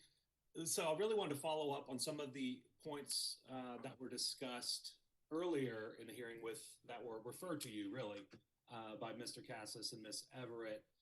If first I want to start with a question that came up, I think both Commissioners Williams and Belser and Cassin all had the same question about the DER charge. And so let's kind of start there. Currently the residential customers pay the maximum $1. Is that correct? That's correct. And would you agree with me that entire dollar, that represents a range of DER program costs? It does. All of the companies' distributed energy resource programs currently. That's correct. And so the DER net metering portion of that, the DER NIM incentive, as it's called, would you agree with me that in response to discovery request, the company identified that was 46.09% of the overall DER cost in 2020? Yes, subject to verification. Yes, I don't dispute that. Okay. Now, how is the DER charge kind of allocated? So if all the residential net metering customers receive a NIM DER incentive, that's not just sent to the residential customers, right? That's correct. All of those programs, as well as the administrative and general costs incurred to support those programs, are all rolled into the full revenue requirement, and then that revenue requirement is allocated to the classes per statute based on prior year firm peak demand. So that's how the costs are apportioned to the classes. For purposes of answering some of the commissioner's questions about how much today are non-participating customers in the residential class paying for the NEMDR incentive, would it be safe to say 46% of the $1 charge at this time? Well, the trouble with that is that, those charges are capped also. So that's another part of the legislation is that for residential customers, it's capped at $12 per year. And so if you took a look at the charges, I believe you would come to a charge around $1.75. And so that's where I would say that it would probably be not 46% of $1 because that cap is in place. But if you really looked at it, it would be 46% of $1.75. So absent the cap, that residential charge would be higher. So that would be a more appropriate, I guess, way to look at it. Okay, and it's made me think. You said revenue requirement. So understand when we're talking about the residential revenue requirement, for example. Now, if you collect the BFC from each customer, let's just consider the residential revenue requirement a bucket. So you've got your cost and you've got your kind of approved rate of return makes up that bucket. So you throw in the basic facilities charges, you throw in the volumetric charges you collect, and you start to fill that bucket. Where do the DER charges go? If residential customers are paying that DER charge, does that go in the residential bucket? When you say, does it go in the residential bucket, it's the DER charge is that $1 would be treated similar to a BFC in that total bill. And so that charge would be a part of the total rate. And then that total rate is then compared to the NEM value. And then essentially that gap is determined as the NEM incentive. But I think my question was really, maybe we'll step back. So when we're talking about rate making and we're looking at whether a rate class, like the residential class, is producing an adequate rate of return, that you wouldn't have to come in and ask for a rate increase. Now, if 1% of your customers install solar and start eroding how much is in that bucket, it affects your rate of return for that class, right? Yeah. I guess absent the DER mechanism that we have in place now, yes, I would agree with that statement. But would you agree that, if all of the DER costs were from residential customers were assigned to the residential class, that would be a perfect match? You would just be socializing those lost revenues within the residential class, right? Well, yeah, I guess you would need to make sure that the programs are residential programs that are being assigned if you wanted to make a direct assignment of those costs. And so, right now, all of those programs are assigned across all classes just based on demand. But the total revenue required is allocated on demand and then allocated, or the charge is determined by dividing by the average number of customers to arrive at the charge. And if it exceeds the statutory caps, then those charges are capped at those levels. And to the extent that there's any residual, it's carried forward to the next determination. Okay, I think we're still kind of missing each other on this. What I'm talking about is the overall residential revenue requirement, not the DER kind of revenue requirement, how it's allocated. So I'm trying to. So the retail revenue requirement. I apologize for interrupting. Oh no, you're absolutely right. The residential retail revenue requirement. Yeah, the overall retail requirement. Okay, yeah. Right. So when you collect the DER charge from residential customer, does that count toward the meeting their revenue requirement and you determining whether you're earning an adequate return on that class of customers? Yes, certainly that revenue is factored into the cost of service. Yes, correct. And you would agree that not all of the residential DER cost are included in that charge for residential customers. So some other classes are paying those costs. Yes, yeah. And to the extent there's a shortfall within the residential bucket, would you agree that when you come in for a rate case, there's a chance you might have to raise residential rates to get back up to meeting your full requirement and rate of return? I think there's care given when doing the cost to serve to make sure that those revenues are certainly they fall in the category or the class that was assessed them. And so there's care given to make sure that those revenues are accounted for correctly. But then also I think there's care to make sure that those costs are assigned accordingly as well. And so in theory, the revenue and the expense should match up. And generally that's the way our fuel mechanism works. And that's where those DER costs are recovered is through our larger fuel mechanism, if you will. Okay, but if, let's say the DER charge is being passed along to other classes and you come in for a rate case, is there a chance that you could be double charging residential customers for these DER costs? I don't think that's the case, not in a full cost of service study again. So I guess in your example, in a simplistic example, if there was more revenue, that would be reflected in a slightly higher revenue requirement for that particular class. And so rates would be designed or the revenue requirement might be designed slightly lower, if you will, when you're in a rate proceeding. Okay, now if the solar customers currently existing today were in a separate rate class and you did a cost of service study, they'd come up with their own bucket, right? Yes, they would be a separate standalone class of service, within the cost of service, if I'm understanding you correct. Yes, and a cost of service takes a snapshot in time. We're looking at a single test year, is that right? Yes, it involves a test year, that's correct. And one way to determine whether you're seeing a subsidy from one class to another is to look at the relative rate of return. Is that right? I think that's indicative of whether those classes are paying their fair share of costs. So I think that relative rate of return is indicative of that, yes. And would you agree, for purposes of a cost of service study, you would need to have load information on each individual class sufficient to perform that study? Yes. And you agree that in this case, Ms. Everett acknowledged that you did not do the type of analysis where you would look at net metering customers as a separate class to evaluate the relative rate of return?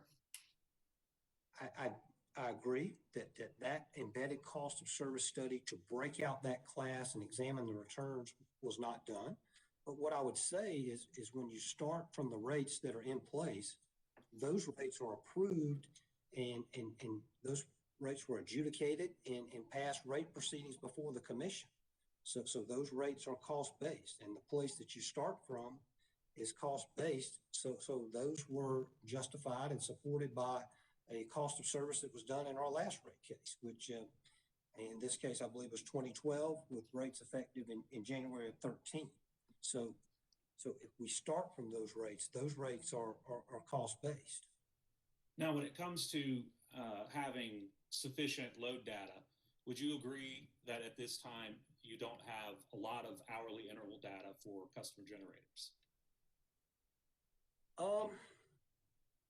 I think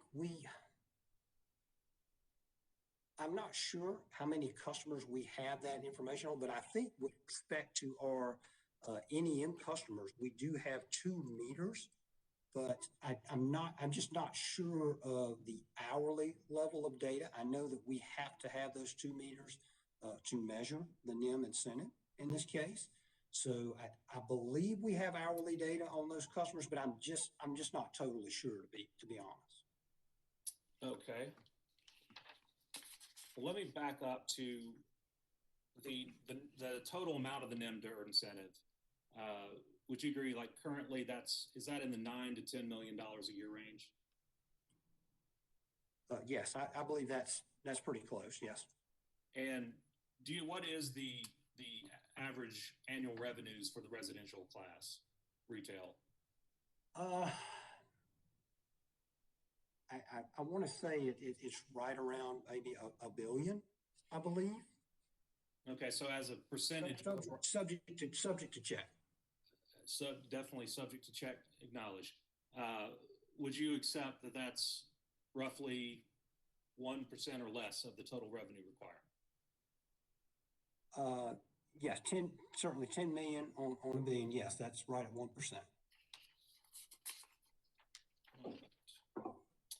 Well, I'm going to jump forward just because I know I promised to be short. I want to get to the options. This was an issue that I think I raised with Mr. Cassis and Ms. Everett.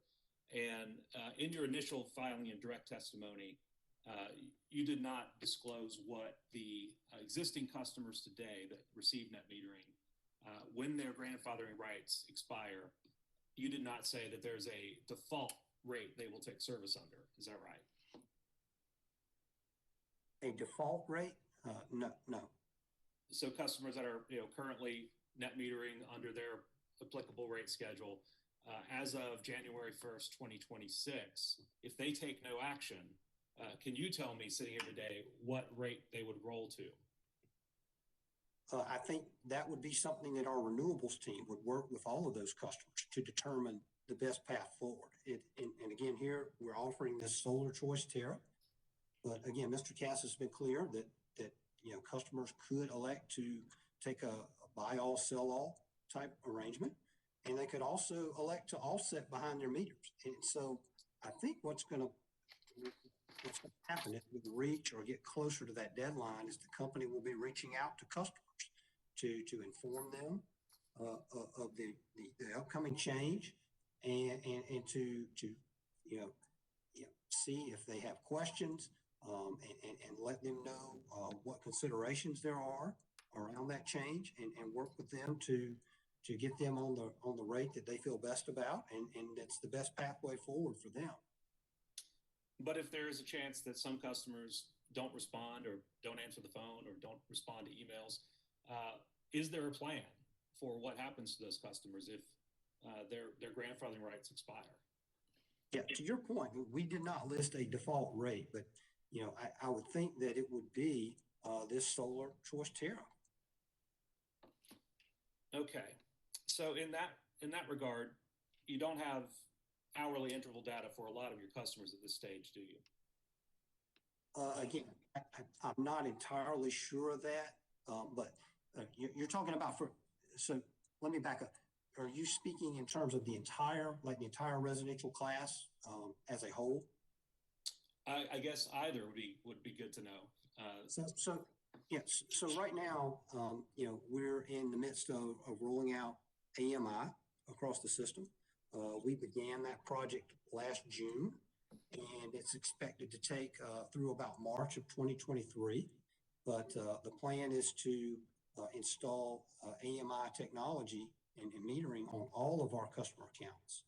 And so as that technology is rolled out, then all customers would have access to hourly data. And, as I stated, that, we plan to have that project complete by March of 2023. And so that would present at least 2 years of data that would be available to these customers for decision-making purposes on what might be the best path for them, at December 31st, 2025 and January 1st, 2026. But as we sit here today, isn't it true that no customer can come to the company and request and receive an output that shows their hourly interval data? When you say no customer? No residential customer. Okay. I don't know. I would have to confirm that again. Okay. I think I would like to introduce a cross exhibit, Mr. Chair. All right. What do you have? Okay, this is marked for Miss Everett. This was Vote Solar Everett cross exhibit number 4. I can share screen. All right. Give us a second. Let us get the document.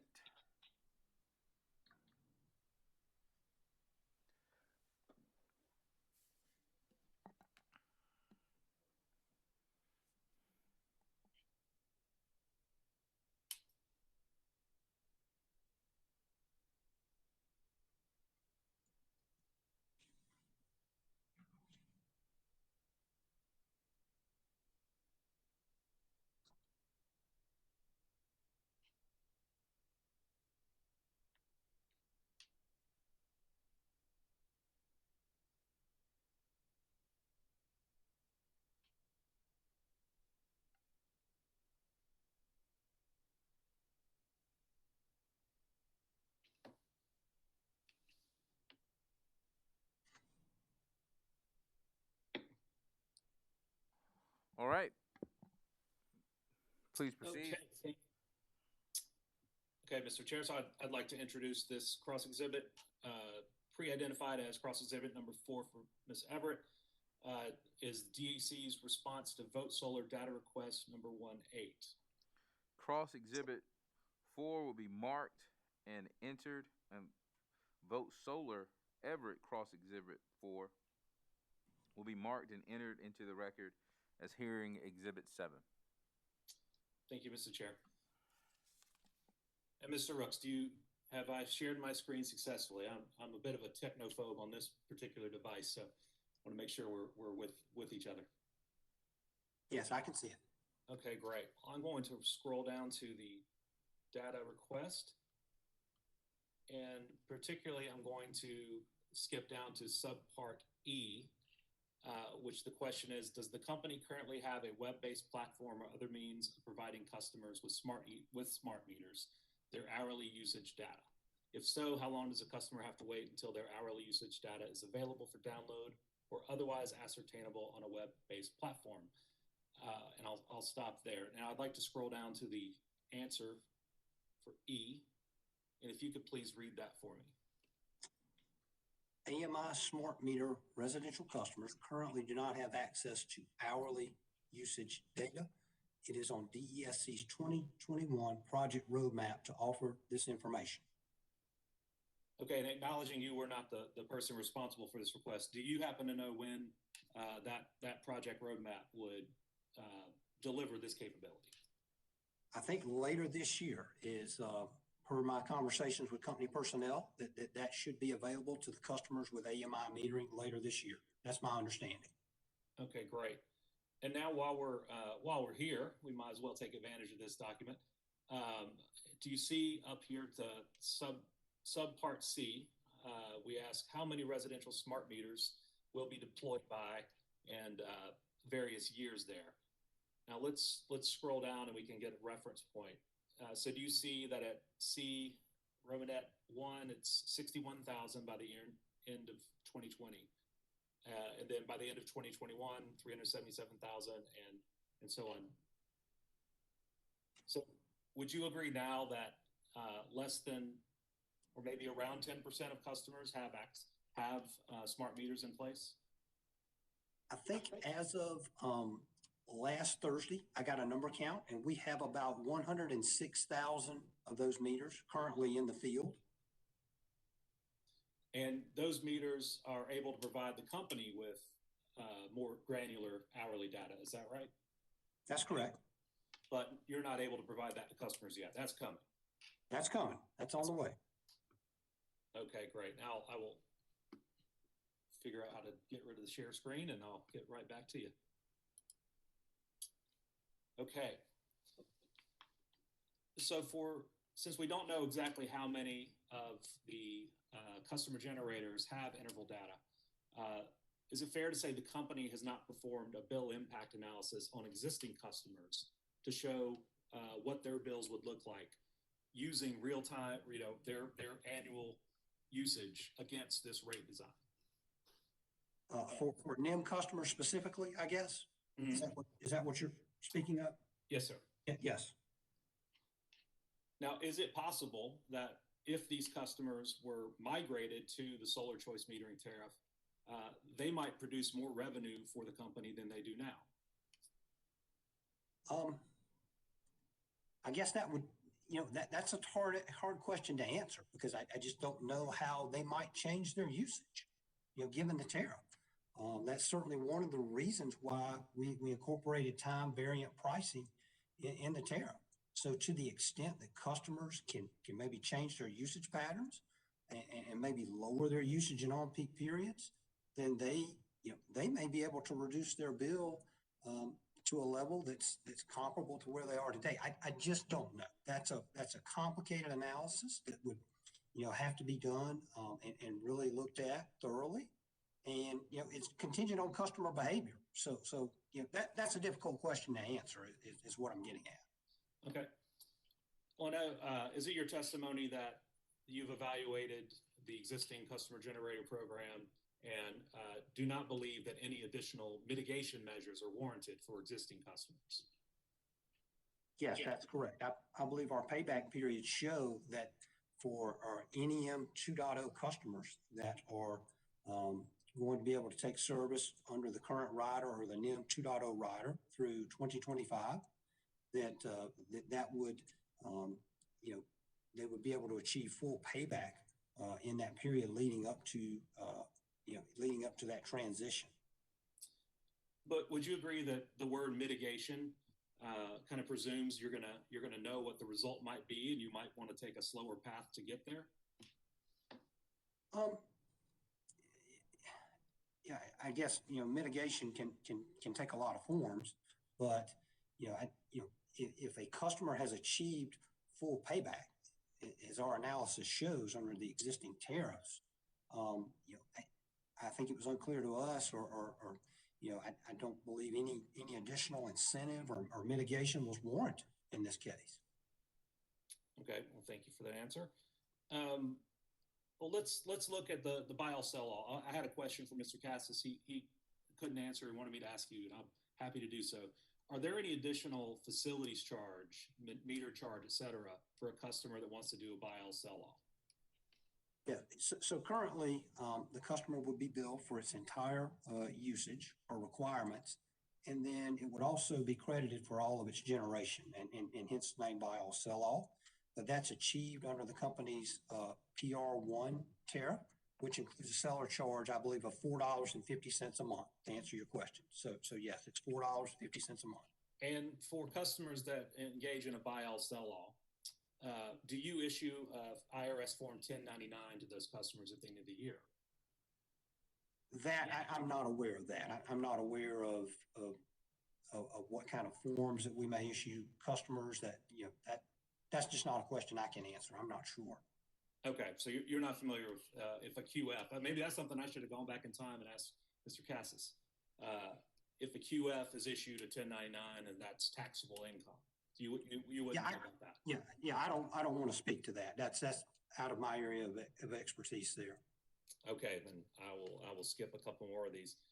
Okay, so with the buy-all sell-all, the customer is getting avoided costs, but they're still consuming everything from the grid.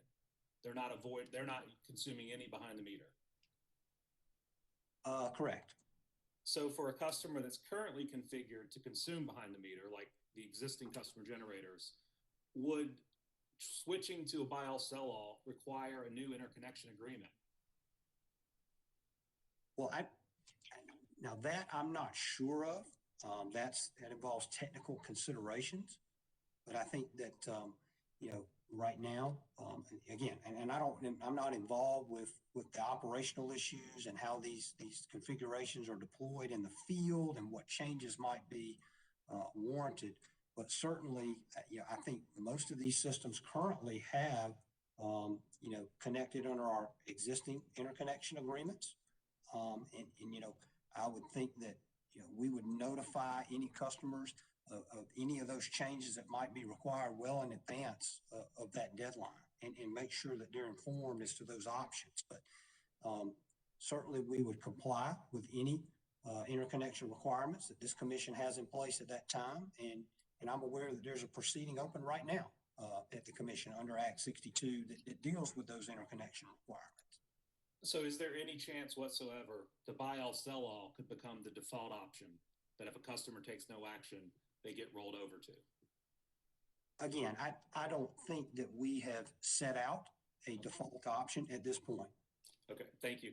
Now let's move on to the offset only option. Mr. Cassis represented that a customer could stay on their existing rate and consume all they want behind the meter, so long as they don't export. Is that consistent with your understanding of what the offset only rate would provide for? That's correct. Okay.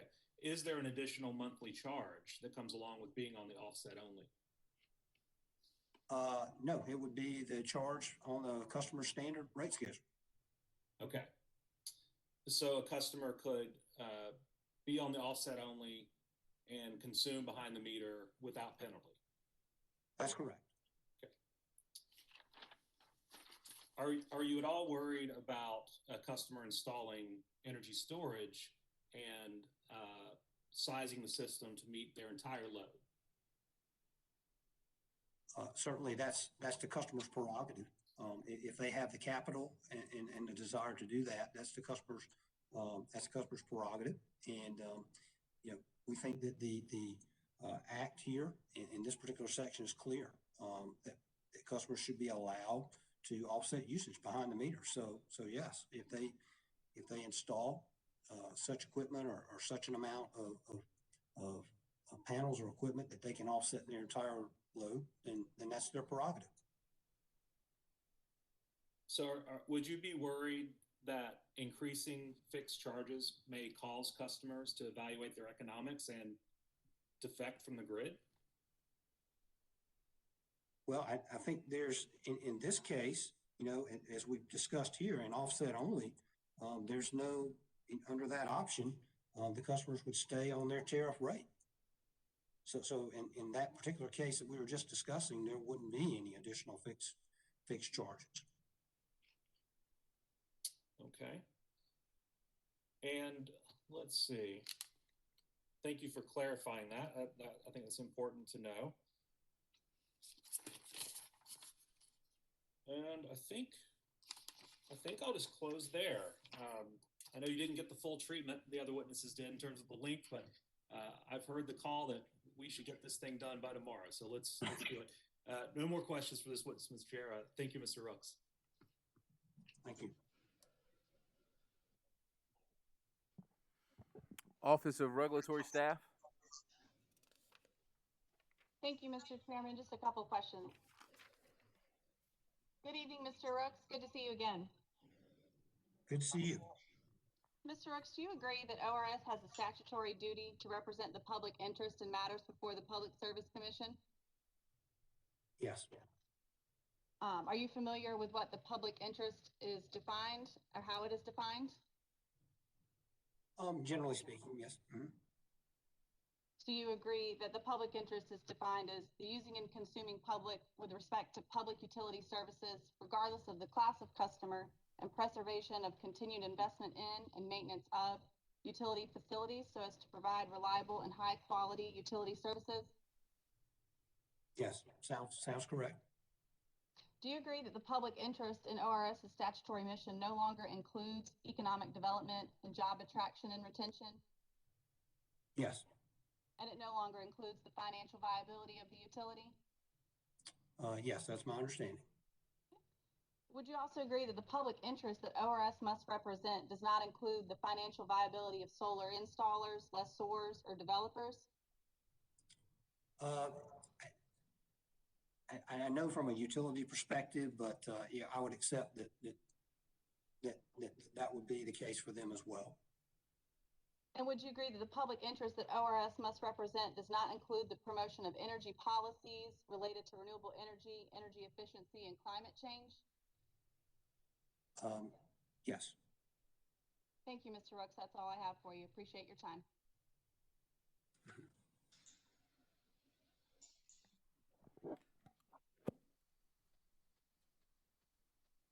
Commissioner questions.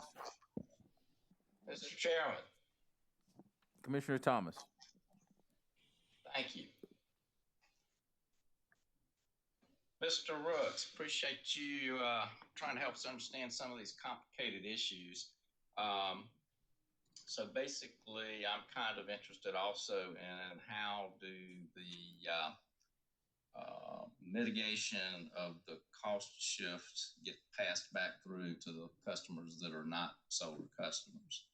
And so I think where I am right now is, for the most part, those benefits go back through rates when a rate case is filed. And my understanding of where we are right now is that there's a rate case ongoing, but this change will not be reflected in that. They're not reflected in current rates, what's going on now, and it won't be reflected in the rate case when that's resolved. And so it would end up flowing through the next rate case, which could be many years down the road. Is that correct? Yes, I think that's a fair characterization. Okay. And with regard to this proceeding, we're looking at changing rates on the solar customers that is going to raise more money from those customers, which is supposed to flow back to the others to help mitigate that cost shift. Is that correct? Yes, generally speaking, that's correct. Yes. Okay. And so if this, if these rates are approved, then more money will be coming in from the solar customers now, but not going back to the other customers until perhaps a long time in the future. Is that correct? That's correct. For our current customers that are deploying NEM and are on NEM 2.0, they'll be able to continue on that program and that rider through 2025. And then for the customers that we refer to as NEM 3.0, who get on the rider before, I guess, June 1st of this year, those customers will be able to stay on that rider through May 2029. Okay. But nonetheless, there will be new revenues generated by the new rates if they're approved in this proceeding. Is that correct?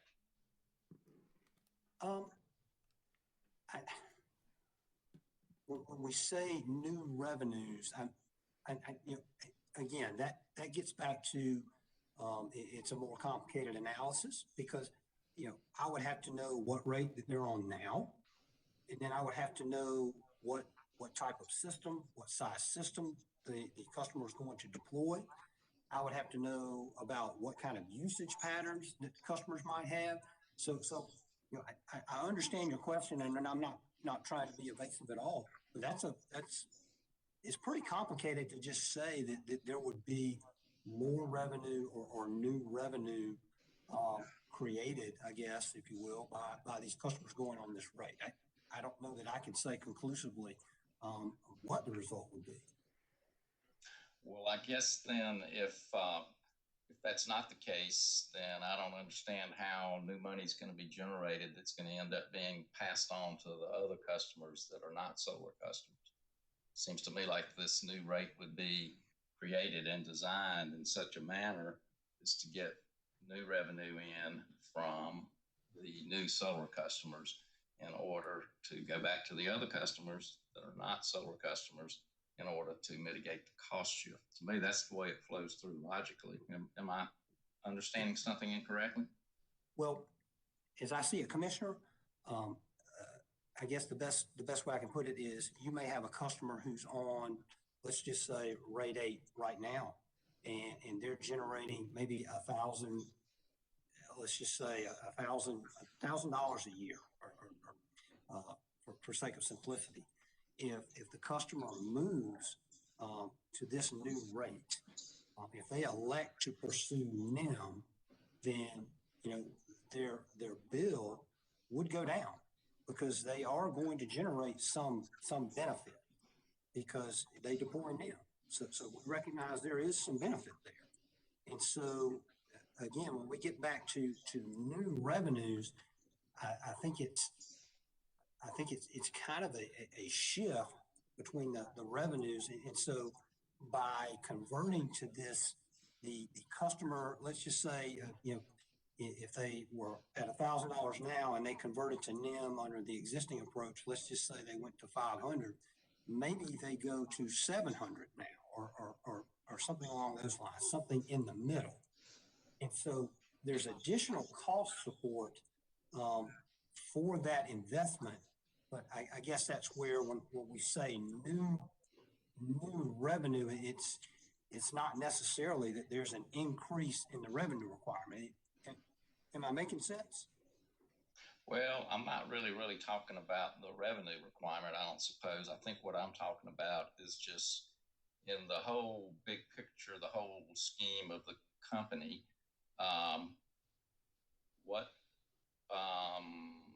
revenue is going to be coming in under this new rate system as opposed to what's coming in now. And just seems to me that in order for this to work, to help out the non-solar customers, it has to be more revenue coming in. That's just the way I think about it logically. Maybe I don't understand. But if a customer deploys a distributed generation facility, at their home, and let's just take, for example, a buy all sell all, because that's a clean, straightforward example, in that the customer continues to pay for their full requirement service. So in that case, in the simplistic example that we offered up, the customer would continue to pay $1,000 per year to support their revenue requirement under the existing rates, but they would be compensated for all of the generation at the avoided cost rate or the methodology value that's determined and set by the commission. So in that particular case, whatever generation they had, that would be paid as purchase power costs. But so that benefit or whatever would lower that particular customer's bill. I think about it as I think about buy all sell all, and I have to confess that may not have been the best way to look at it, because in that case, those purchases would be treated as purchase power. But I think from a NIM customer's perspective, that benefit that they keep for generating behind the meter is revenue or I guess cost savings that accrue to that customer. But the fact that they're paying the charges under this rate stabilize, I guess, the fixed revenue recovery. And so there's less of a cost shift to those other customers going forward. So I just don't know that we could say conclusively under the solar choice tariff that revenues would be increased in totality. Well, perhaps not in totality right now, because the rates on the other side of the equation are not changing. The rates on the one side for the solar will be changing, but not on the non-solar customer side. So I'm just having a hard time getting my head around how this helps to reduce the cost shift to them. I'm just not following it, I have to be honest with you. Okay. Let me try to take another path or example that right now, if you look at a rate, be that rate 8, rate 9, and you look at the volumetric energy charge, which may be around 11 cents. So if we looked at that volumetric energy charge and determined a bill, and then you took a look at the methodology value, and so that agreement, which was reached in 2014, the company has brought before this commission for adjudication and approval several avoided costs over the years, and they've ranged between 3.2 and 4.1 cents. And so if we look at it, that would be the true benefit to the system, so to speak. Under the current arrangement, where we bill NEM customers at the full retail rate, and then they're credited at the full retail rate. They're being compensated at a higher rate for that benefit they produced. Does that make sense? And so essentially what we're trying to do with this rate design is bridge that gap between the true benefit as determined in those methodology proceedings and the full retail rate, which has fixed system costs in there. And so to the extent that we can bridge that gap, then less of those costs are borne by other customers. Did that help any? Well, I think that's helping some. I guess I'm just going to have to give it some thought. I think that's probably about as close as I'm going to get at this point. And I do appreciate you trying to help me out here. I think that's all I have for now. Mr. Chairman. Commissioner Urban. Mr. Chairman. Commissioner Urban. Thank you, Mr. Chairman. Mr. Rooks, good to see you this afternoon. Good to see you, Mr. Urban. Appreciate your being with us, and I will open my video so that you can see me. You know, one thing that I think we lost focus of, and something that I talked about yesterday with your rate-making expert from California that's been working with your company for years on various rate-making issues, is the fact that the threshold question is, before we even get to whether or not we should even consider adopting a NEM tariff, we first have to decide as a commission whether or not the benefits either equal or outweigh the cost. Would you agree with that? Yes, I think the benefits and costs are considered, and that was discussed in the generic proceeding. Yes, that's my understanding. That's right. And so we went through and I'm not going to go back through the litany today because we don't have time, and I respect your time. But the fact is, we went through a number of studies from numerous jurisdictions around the country. And these were thoroughly vetted studies, in some cases peer-reviewed studies, that found that the benefits outweigh the cost. So we never get to the question of whether we should even need a tariff. Would you agree with that? If that's true, the benefits outweigh or equal the cost, we don't need it, correct? Well, I certainly haven't seen these studies, and I don't know the assumptions, so I couldn't agree or make a commentary on that. Well, I want you to go back, and it's in evidence now, and I'm sure your attorneys can forward you a copy of it, but a highly respected nonprofit research entity compiled all these results, and that's the conclusion they reached. And so I guess I'm a little bit shocked and surprised that you all would want to come in and change the rules in the middle of the game on these 11,000 plus customers who made a financial investment in their solar generating systems in good faith, thinking that they could probably save some money. Commissioner, I don't think that we've changed the rules of the game. I think we've got a law that tells us that we have to bring forth a new tariff. And the legislature, I think, recognizes Mr. Rooks, that Mr. there's Rooks. cost shift. Yes, sir. I don't know what has happened to your audio, but for some reason or another, when you talk, we're getting feedback. I haven't changed anything here, Mr. Chair. Mr. Rooks, let me just state it this way. Mr. Chairman, This is Matt Gissner from Dominion Energy. I would like for witness Rooks to be able to complete his answer to Commissioner Irvin's question. Sure, I And apologize. I believe some of the feedback may have been coming from Commissioner Irvin's phone as it was I yesterday. apologize. Did you complete your answer? Commissioner sir. Irvin, before we continue with Mr. Rooks, just want to do an audio check. Are you using your phone as audio or your computer? Computer.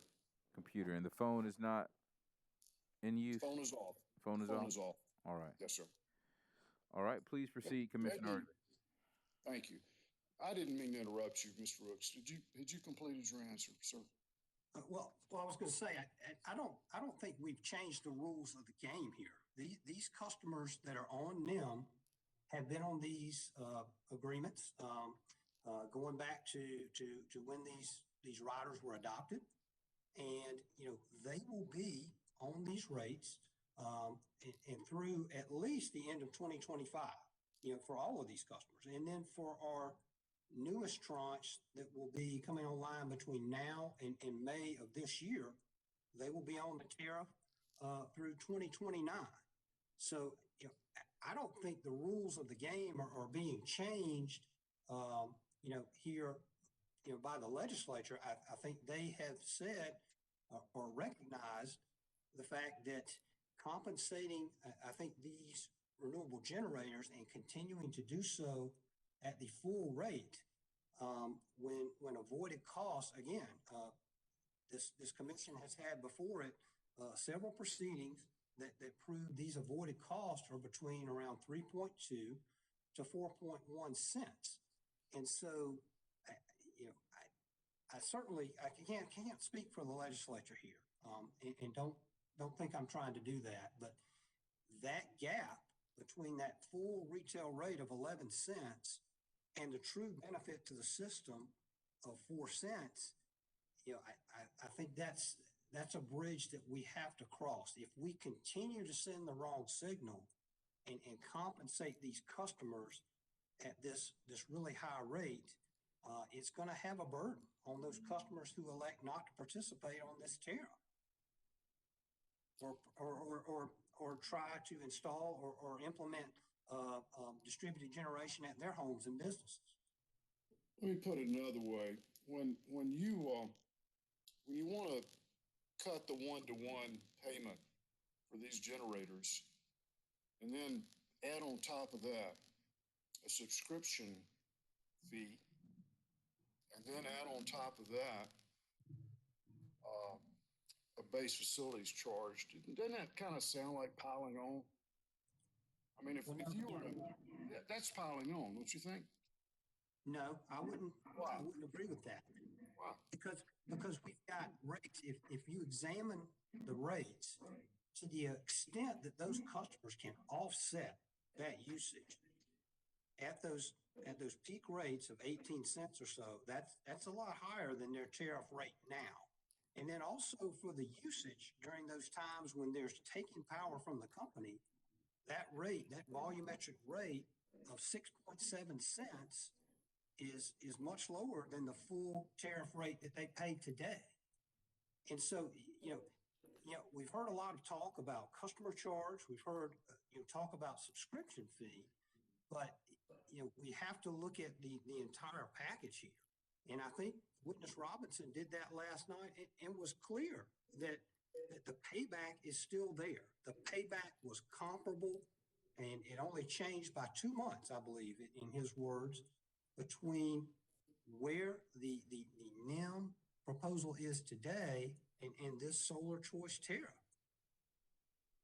So what you're telling us is that you're willing to sacrifice a private investment of billions of dollars by the solar companies that are providing services in South Carolina for 1% or less of your revenue requirement.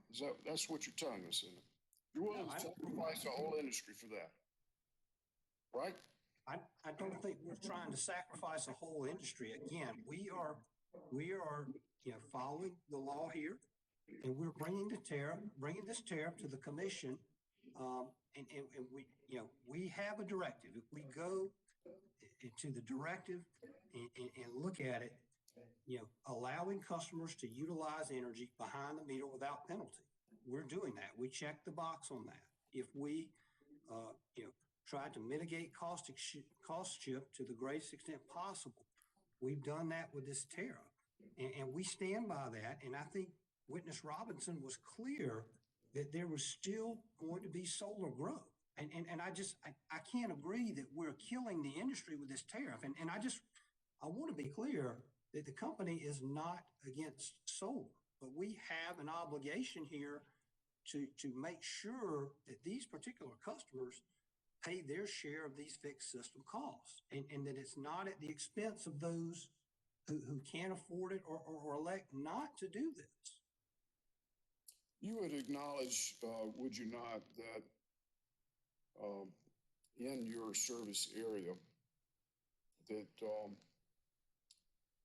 there's been a substantial investment by private industry from the solar community, which has also resulted in thousands of new jobs, high-paying jobs for South Carolinians. You would agree with that, wouldn't you? I can't speak for the solar business. I don't operate in that field, sir. Well, let's compare it to Duke. And, what did Duke Energy do? They sat down with the other side and the stakeholders, and they talked and they shared ideas, and they came up with a win-win solution, right? They've reached a settlement. Well, I'm aware that the ORS is not a party to that settlement yet. Well, that may be true, but they represent customer interests. So they've announced a settlement for both Carolinas, North Carolina, South Carolina, and in North Carolina, there are more than 18,000 Duke Energy customers that have private solar systems, and they had a record-breaking 5,500 installed new systems in 2020 alone. 5,500 installed new systems alone. That's really what you're afraid of, isn't it? You're afraid that what's going to happen is you have some competition. And it's best just to cut the head off right now, put them out of business, and then you've got a real monopoly, right? That's where you're headed. Commissioner, I respectfully disagree. We haven't stated that in our testimony. Well, the General Assembly in its wisdom put in a provision that said that we are required to determine whether or not the solar industry would be adversely affected. Do you agree with that? And if you don't, I'll read it to you, but it's in the law. Agree with that? It says to, it speaks to disruption. That's right, disruption. And so if we adopted the proposed tariff that you have proposed in this file, can you tell me that there's any way the solar industry in South Carolina can survive? Honestly. I think, Commissioner, Witness Robinson went over that last night. I'm asking you, what do you think? I think they can survive. I think based on Witness Robinson's analysis that, if they, I feel like there's still a market here for those customers and for those businesses. Yeah, there's a market until you take it away. That's exactly right. There's a big market until you take it away, and that's what you're proposing that we do. And I'm not buying it. I'm not buying it, and I can tell you that I'm going to fight it because it's wrong. And it's wrong for all of these 11,000 customers of yours that made a financial investment thinking that they would have a chance over time to save money, and you're taking that away. And so I just want you to know, I'm not happy about your proposed rate. I don't think it's justified, and I'm going to do everything in my power to see it doesn't pass. I just want to that you'll notice, because it's not right. You're not being fair to your customers, you're not being fair to the state of South Carolina, and you're certainly not being fair to the solar industry and the thousands of employees that have good paying jobs in the state. You're gonna be lost if this tariff is enacted. Thank you, Mr. Chairman. Commissioner Caston.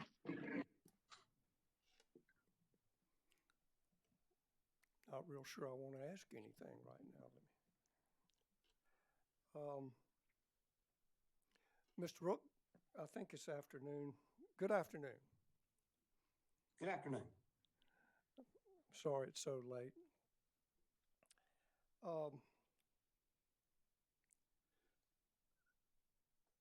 First, I don't think it's DESC's role to prop up any industry. I don't think it's Duke's. Matter of fact, I think that was one of the things, the economic development you can't consider, aren't supposed to consider. But that said, it is our role, to the best of our ability, to implement the statute. And let me say this, I understand, I'm sure not as well as you do, but I do understand the complexities of rate design. What little bit of experience I had with it. Peaks mattered, time of peak, how high, how low. We have this embedded cost. We've got this infrastructure there that we've put there to meet demand 365 days a year, 24 hours a day, and plan for the future. And I trust that's what DESC does and is doing. Yes, sir. Did DESC consider maybe a stakeholder process in developing these solar choice tariffs? I think, yeah, certainly, I think Mr. Cassis would have been a better person to answer that question. But, I think the proceeding that we have here is certainly a stakeholder process. We've heard varying opinions and varying testimonies and questions from other parties. Look, I'm not trying to tell you how to do your business. I promise you.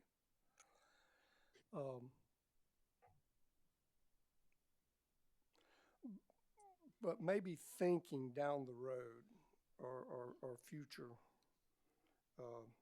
path forward. Personally, I'd prefer not to sit in these kind of things.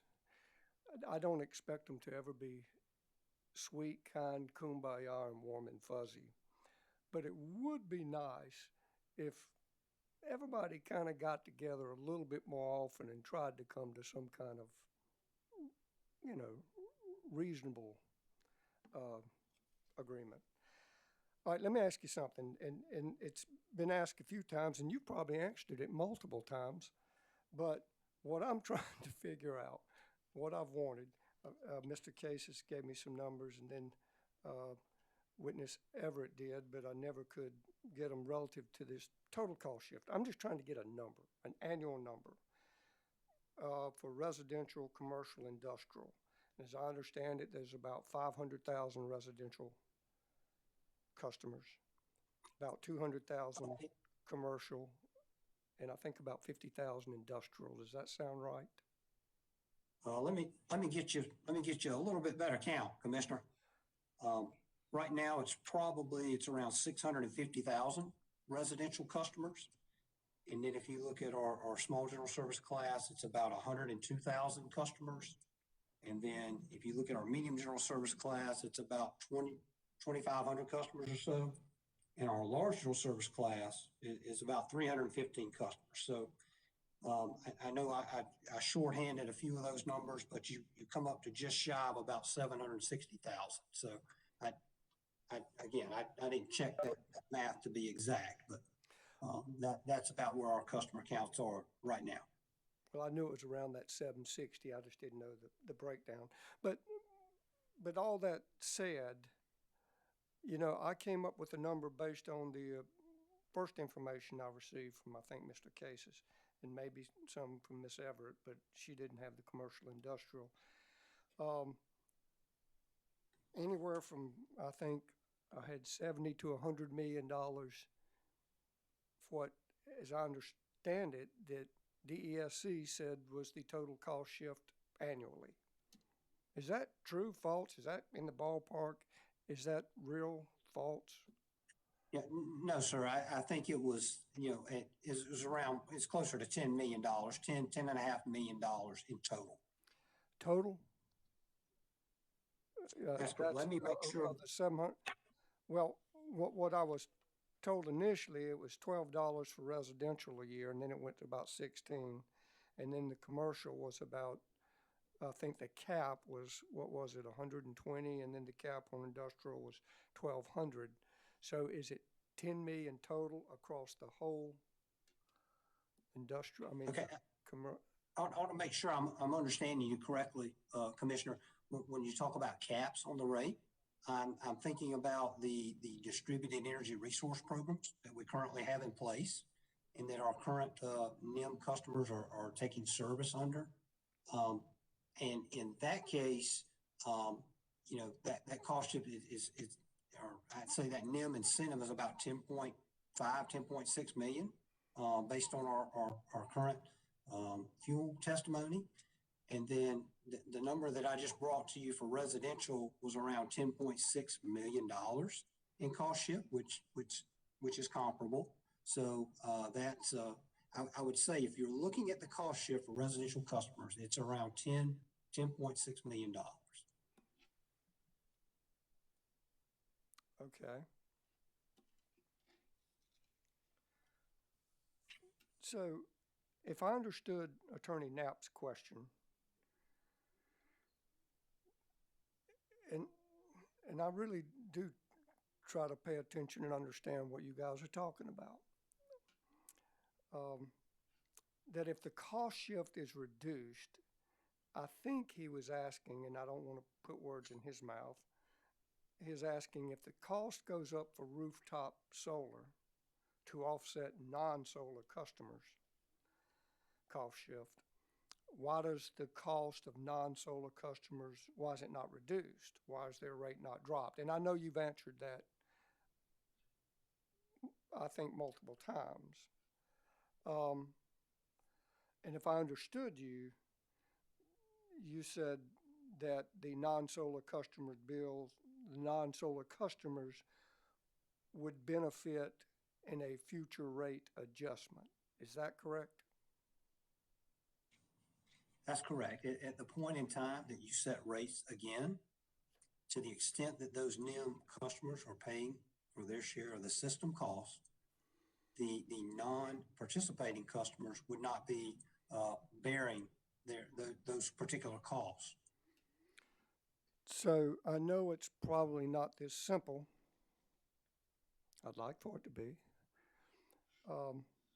So would that mean that instead of, I think, in the proposed rate increase that DSC has, I think it was around $178 million.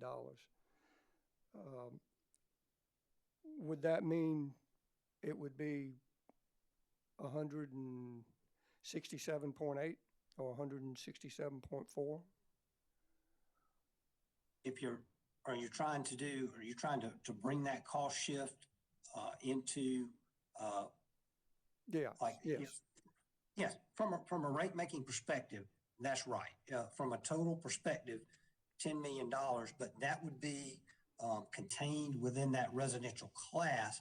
But I think it's important to note that when you examine the cost structure and you set rates on an overall revenue requirement, you're going to set rates for that whole class, and that 178 will include an amount for residential. And so, as you solve for that revenue requirement, what happens is you design the rates and you design on averages, you don't, what happens is when that rate is designed, it doesn't push as much of that fixed cost onto non-participating customers. So you're still solving again for the same revenue requirement.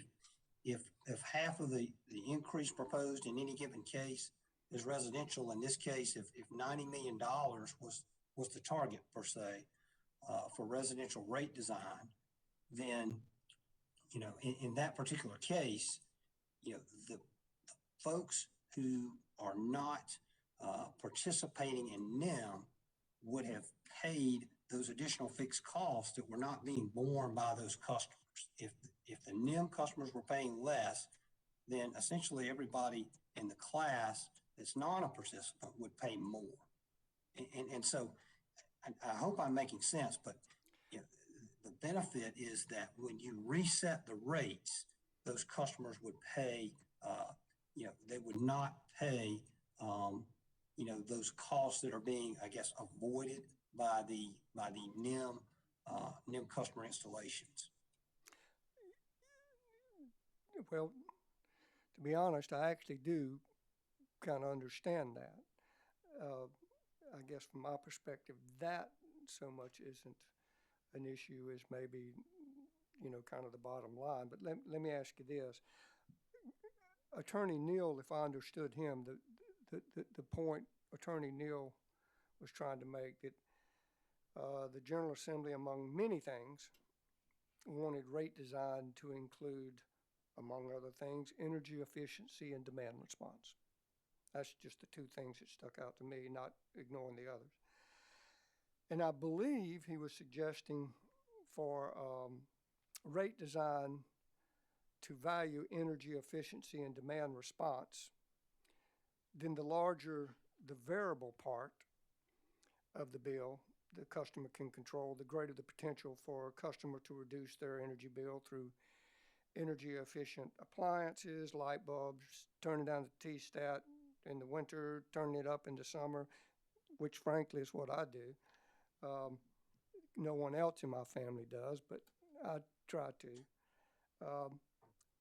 That makes sense to me. Does that make sense to you?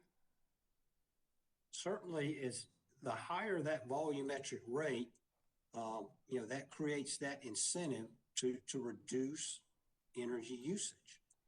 But I think one of the key things that's a distinguishing factor between energy efficiency measures and distributed generation is if I go by the store on the way home tonight and pick up an LED bulb and I put that into use in my home, every time I turn that light on, if it's going from a 60 watt to a 40 watt bulb, there's going to be less usage every time that I use that bulb. And so a measurable impact has been made on the system for sure. In the case of distributed generation, that offset, if you will, behind the meter is intermittent. And that's the thing. There's two-way power flows here on the system. And so the system costs don't necessarily change because the peak throughput isn't changing for these customers. It's just the usage is going down. So, while I agree conceptually that all things being equal, higher volumetric rates lead to, I guess, greater incentive, I guess, to lower usage. I think that energy efficiency and distributed generation have differences between the two that are real. No two ways about it. I agree. My energy efficient refrigerators, energy efficient 24 hours a day, not just during the sunshine time. But that said, if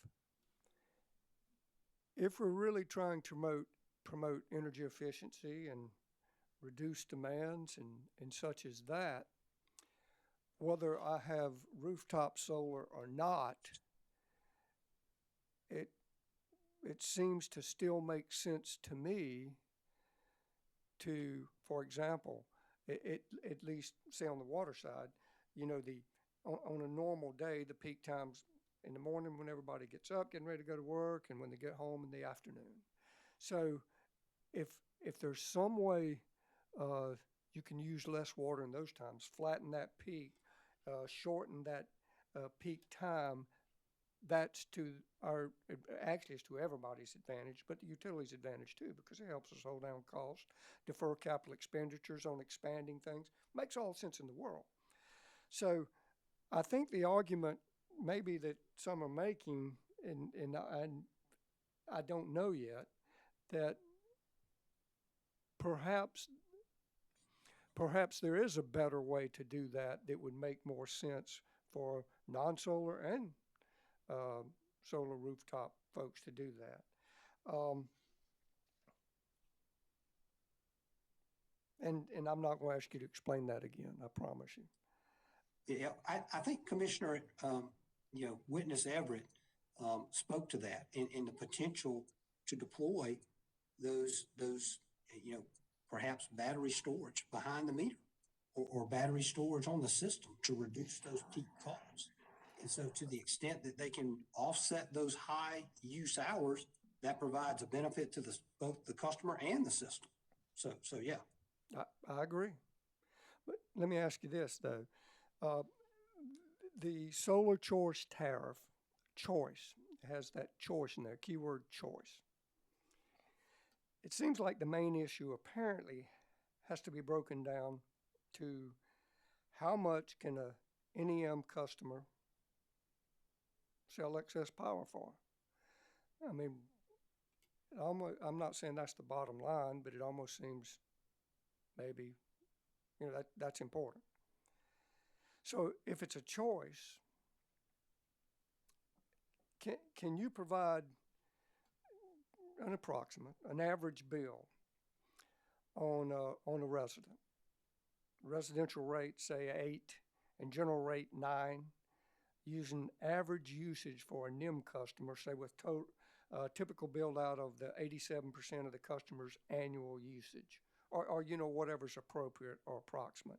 And I know that might be tough while you're just sitting there on the cuff, but if it's a choice, and if I go with this rate structure instead of this rate structure, if I don't sell it back to you, I can do better this way. I mean, what would an example be there? Could you do that? Well, I think, the company has stated that these customers will have those options for them. They will have this solar choice offering, and they will have an option to buy all, sell all if they would like, and they would have the option to do offset on behind the meter. I don't know. I want to make sure. Can you ask your question again? Let me see if I can help you, because I know if we think about a residential bill at 1,000 kilowatt hours, that right now for rate 8 is about $122 a month for those customers. And it goes back to, a little bit what I was speaking about earlier, that if a basic facility charge right now, as it exists today, of $9 recovers about 7% of the particular cost in that bill, or makes up about 7% of the cost in that bill, then the remainder of that cost is being assessed through a volumetric charge. And that's where I think, the traditional simplistic utility rate structures, 2-part rates with a basic facility charge and an energy charge, the way that the costs are incurred, it doesn't line up from a cost causation standpoint with how the pricing has been in the industry. And so we've got to try to, address that over time. And so I think, in this proceeding, we're bringing forth a solar choice tariff that complies with the legislative intent, spelled out here to try to minimize or reduce cost shift to the greatest extent we practically can, while allowing customers to offset usage behind the meter. And I think we've done that, and we stand behind our tariff. And to be clear, I want to be clear that we are not against solar. We just, we're trying to be faithful to the statute, and we think that's what we've done here. Our renewables team, Guidehouse, our resource planning team, and our rates team have put a lot of thought and effort and time into the design of these tariffs. Believe it or not, I really do kind of understand what you're talking about on the rate there, and I get it. But from a practical point of view,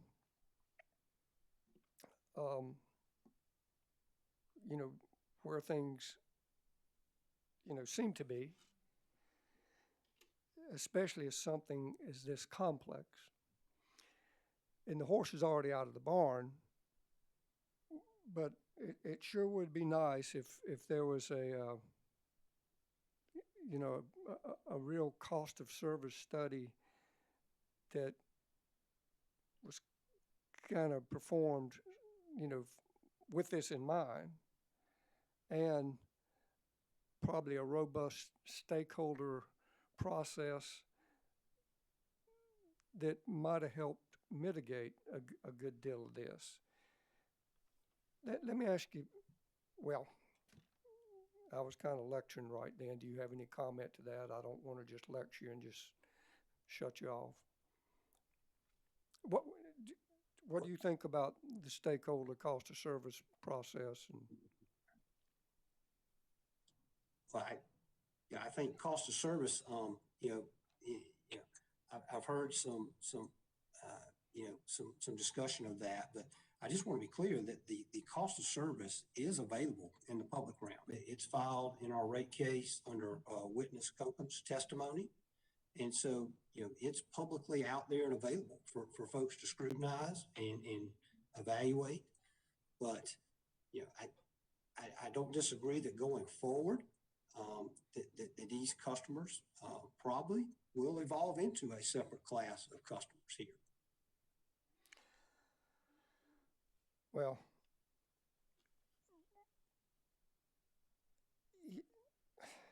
you kind of didn't embrace the stakeholder out there too well, though. Yeah, I don't think the company is against that. And look, I understand that an open dialogue. Yes, sir. I'm sorry. Finish. Yeah. I don't think the company is above an open dialogue at all, and I don't mean to give that impression. We're listening to our customers, and we certainly will try, to assist them with their evaluations because you're right.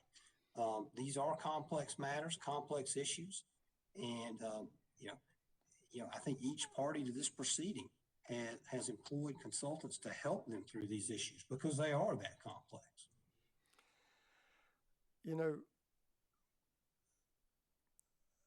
I'm new at all this, and it's not. I expect some complexities, but it would be nice if things weren't always so contentious.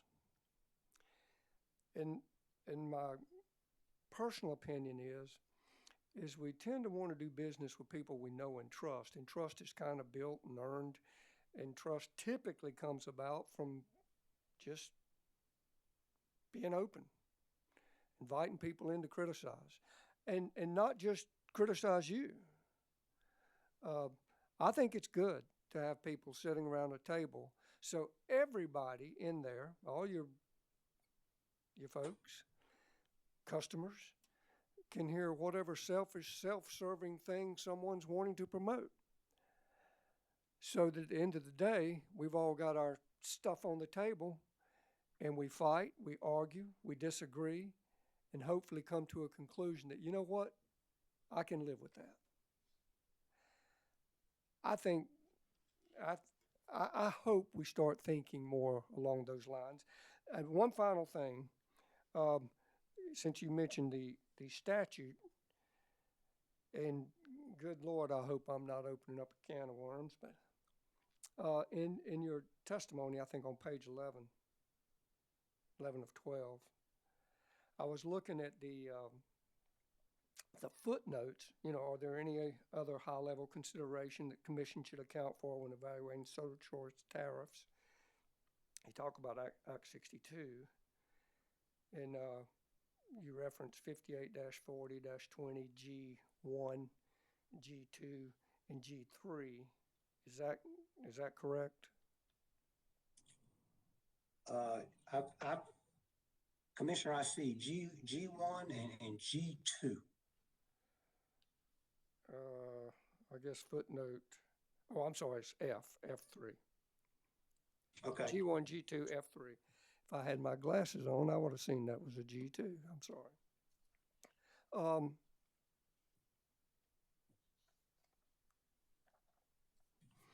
Is it DESC's opinion that the proposed solar choice metering tariff filed in this docket for this proceeding is a proposed successor solar choice metering tariff under 5840-20G?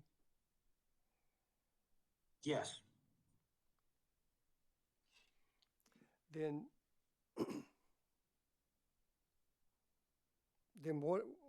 what is the baseline tariff then if this docket is a proposed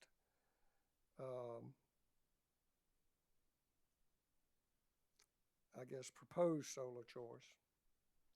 Well, just to make sure I'm clear, this doesn't change any of our base rate offerings for existing customers, Commissioner. So this is only for customers who adopt or elect to install solar on their premises after June 1st of 2021. I'm sorry. Yeah, I'm sorry. I may have misunderstood, but yeah, their base tariff, would not change unless they opt for the installation of rooftop solar at their premise. And then this option would be available, again, offset only option would be available to them, or a buy all sell all option would be available to them. Again, as I may be confusing things or maybe opening that can of worms I don't want to, but I guess what I was thinking in terms of baseline tariff, if this is a successor solar choice, see, I've kind of viewed it as kind of like F1. Mr. Chairman,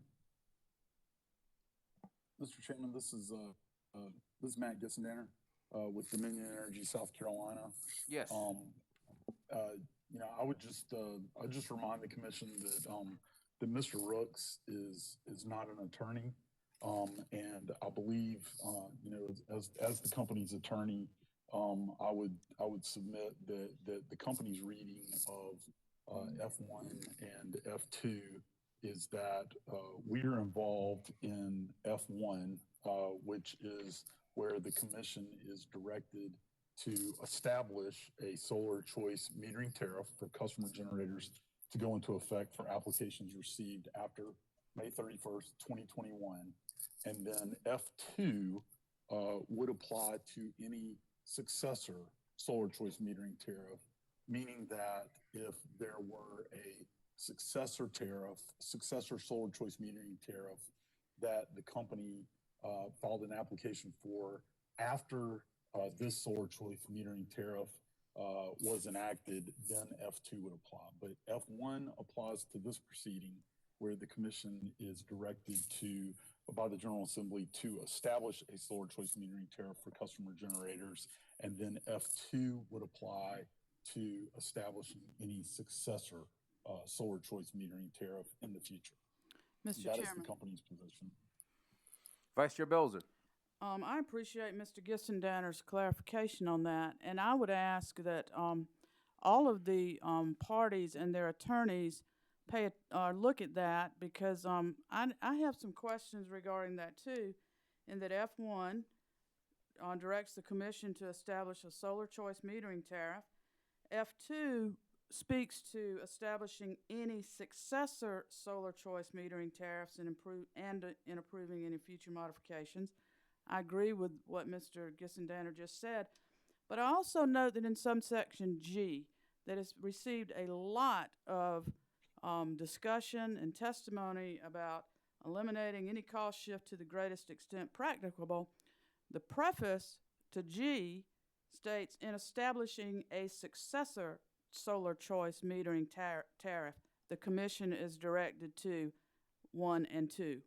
So we've heard a lot, and Mr. Rooks has been replete in his testimony and in his summary that I think he's noted numerous times we did act to reduce this cost shift. Instructions of Act 62 trying to reduce cost shift. Under directive of Act to minimize cost shift, or some of the notes that I had taken where he had said that. So this is an interesting point. I appreciate what Mr. Gissendaner says, but I'm going to ask all the attorneys to please be prepared to address that, hopefully in closing arguments, because it is a matter of statutory construction. Words are to be given their ordinary meaning unless they are defined differently in the statutory in the statutory scheme. Legislation is prospective, and so I'm kind of interested to see what the parties may have to say about that language in 584020 regarding successor solar choice metering tariffs. Thank you, Mr. Chairman. All right. Commissioner Caston, did Attorney Gissendaner answer your question? Well, I'd like to tell you it cleared everything up, but it did not. I think Commissioner Belcher actually made good points and summed it up. But from Mr. Rook's perspective, I understand you're not an attorney either. I read your bio. I imagine you're delighted about that also, correct? Yeah. No, sir, I'm not. Proud of you. I appreciate your time, appreciate you answering, and I have no other questions. Thank you, sir.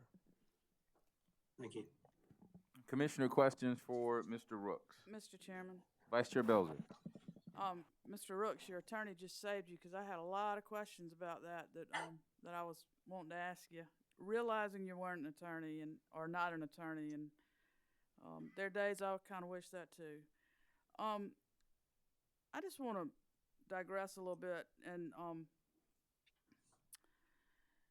currently the residential base facility charge on rate 9 is what, $9? For rate 9 or rate 8? I'm sorry, rate 8. Rate 8.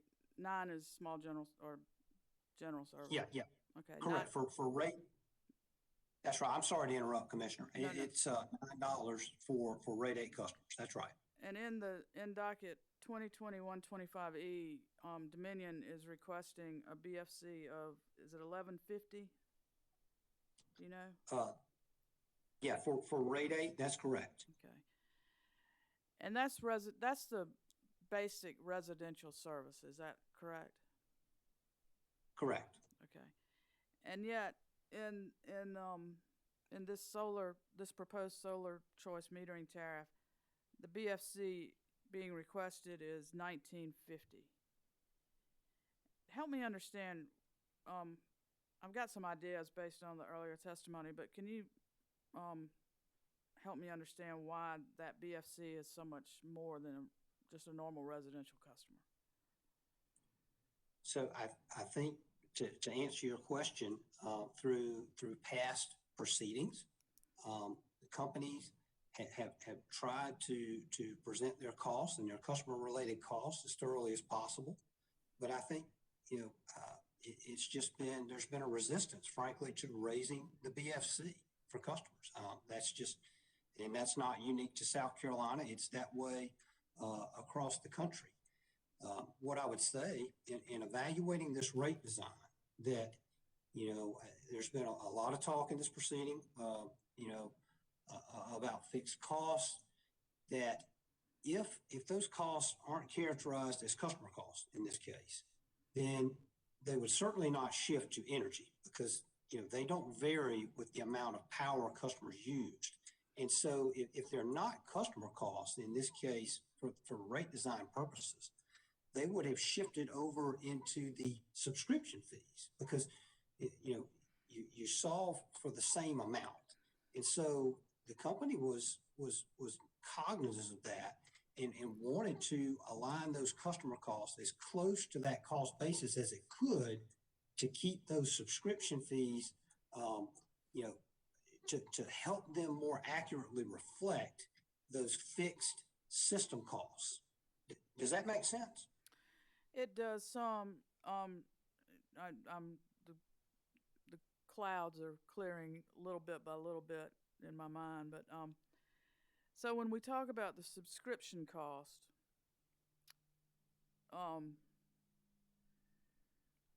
tell me describe that one for me again. I know it's in your testimony when you talk about the three. That's per kW of installed capacity. So in the example of the tariff, and let me make sure I pull it up here so I don't speak out of turn, but in that example, for the minimum system size of 3 kW, their charge would be $16.20 per month for residential customers. So if they elected to install at their premise a 3 kW system, then that would be their charge for the month. And what that's meant to reflect is their T&D costs on the system, if you will. So right now, if you were to look at a cost of service for a residential customer, and Ms. Everett had this and represented this in her testimony, that the average system demand for a residential customer is around 3 kW. So if we're incenting customers to size those systems in a way that's comparable, then no additional costs are incurred, that those costs on the system are maintained. And so that's a little bit of the thought process here, is that the company is trying to encourage customers to not oversize the systems, if you will, and impose additional costs on the system. So I hope that answered your question. That does, but there's a minimum monthly subscription fee, is there not? That's correct. And that's the $16.20, which basically you divide by 3 and you get the per kW subscription. Okay. Yeah, that's correct. So if there's a minimum, if someone can't afford to put a 3 kilowatt system on their house, so they may do 1.5 to try to help with their energy usage and their energy consumption and what they have to pay. They're gonna be penalized, are they not? If there's a minimum $16. Well, I don't think of it as being penalized, because there's still the again, we're talking two-way power flows, so they're still supporting that fixed investment. So there's still, regardless of the size of that system, I mean, I know there's two-way power flows, but they essentially, they're paying for that fixed portion of that investment, and it's not coming through in a full one-for-one retail energy credit. So we tried again to align those costs, align the pricing that we have here, in Ms. Everett's rate design through, looking at those costs and trying to get them close to alignment with the pricing. But that customer with a 1.5 kilowatt system would be paying, not based on the kilowatt size of their system, they would be paying a minimum $16.20. Is that correct? That's correct. Okay. And then with regard to the time of use rates, the time of use rates in the proposed solar choice tariff are less than time of use rates for they're less than the energy charges of a rate 8 residential customer. Is that correct? That's correct. Those off-peak charges are lower than the rate 8 charges, yes. How about the on-peak? The on-peak are higher. But again, to the extent that customers can offset usage during those on-peak periods, they receive the benefit of not paying those charges. Okay. I appreciate your help, Mr. Rooks. Thank you very much. Appreciate your testimony today. Thank you. That's all I have, Yes, Mr. Chairman. Commissioner questions. Chairman. Commissioner Powers. Thank you, Mr. Chairman.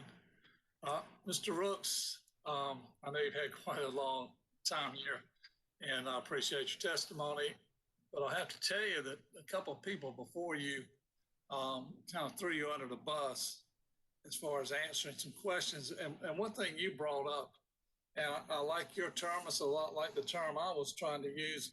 You said that, we got to look at this entire package. And this act has put tremendous amount of work on everybody, on your corporation, on your company, on this commission, and it's requiring us all to reach some sort of answer to how to go forward and to meet the requirements and the mandates of the act.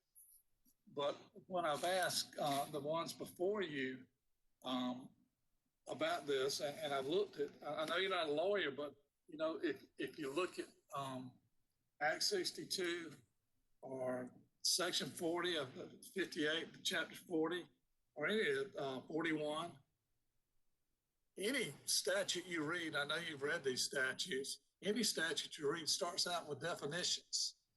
And I don't see a definition in any one of these for revenue requirement. So my question is, looking at the entire package and looking at what needs to be done and this continuous talk about cost shift, as opposed to, trying to help green power, is there any of this cost shift that the corporation feels that will end up being your burden, and which would of course affect your revenue requirement? Is there any part of this that the company is willing to absorb to make all this work out? Well, I think that's probably a question better directed towards, witness Cassis. I'm certainly not authorized to make that kind of a commitment here today. So I just can't. I appreciate the question, Commissioner, but that's not something that I can commit to. Well, do you see where that also fits in with Commissioner Caston's thought about, putting everybody getting around the table and trying to work out some of this? Yeah, no, and I just want to be clear that, the revenue requirement, as we solve for that, whatever the case may be, whatever that may be in a rate proceeding, that being equal, these customers, if we don't address this, or if we don't look at this, then that's, I think that's the intent behind the act, is to address this cost shift to non-participating customers. So it's going to solve for that revenue requirement whenever it's in a general rate proceeding. And so to the extent that if there's a tariff in place that's allowing for full one-for-one level subsidy, and the benefit is far less than that, then those customers are not paying a share of the fixed costs. And so that's borne by other customers when you go to reset rates. And so, again, not to belabor the point, but I think that's, that's why we're here today, and that's why we're discussing these tariffs, is the concern about that cost shift to customers who aren't participating.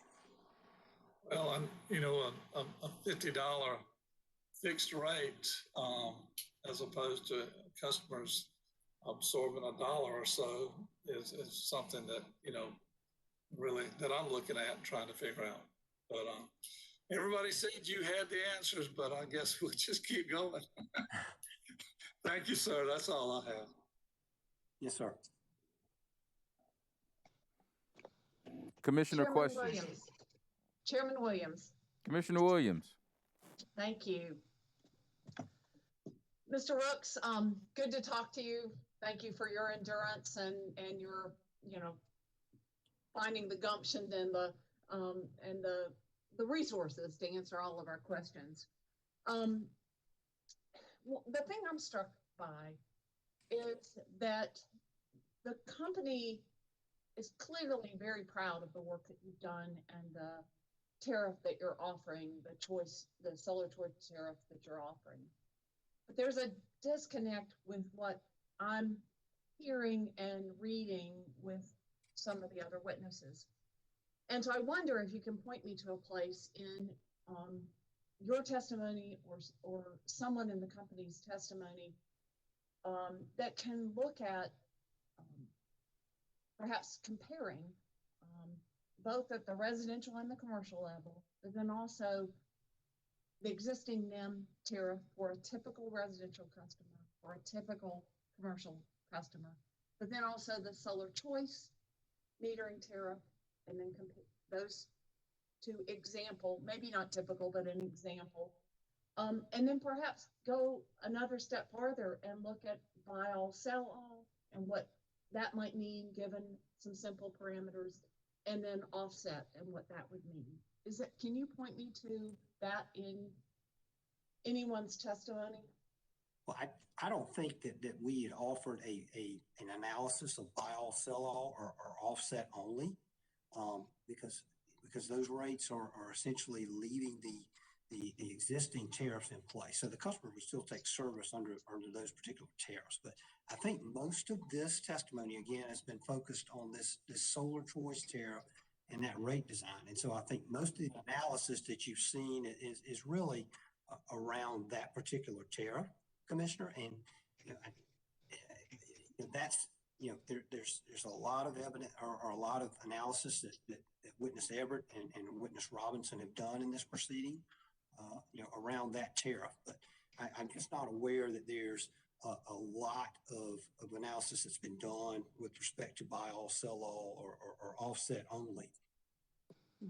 And I added that in there. I guess what I need to be pointed to is I found Witness Everett's analysis of that got to the avoided costs, because what I found in her testimony was a customer with certain attributes, residential, that was without solar, and then that same customer's cost in participating in NEM. I have not seen kind of that at in terms of what you propose, comparing the NEM cost to the proposed cost, and then seeing a breakdown that's what's typical for residential and what's typical for commercial.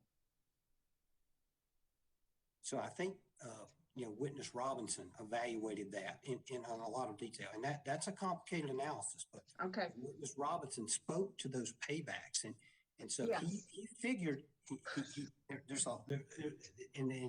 it's a complicated question, but he factored in tax incentives, he factored in orientation. It's a very detailed analysis, but I think Witness Robinson has a good bit of testimony in that regard.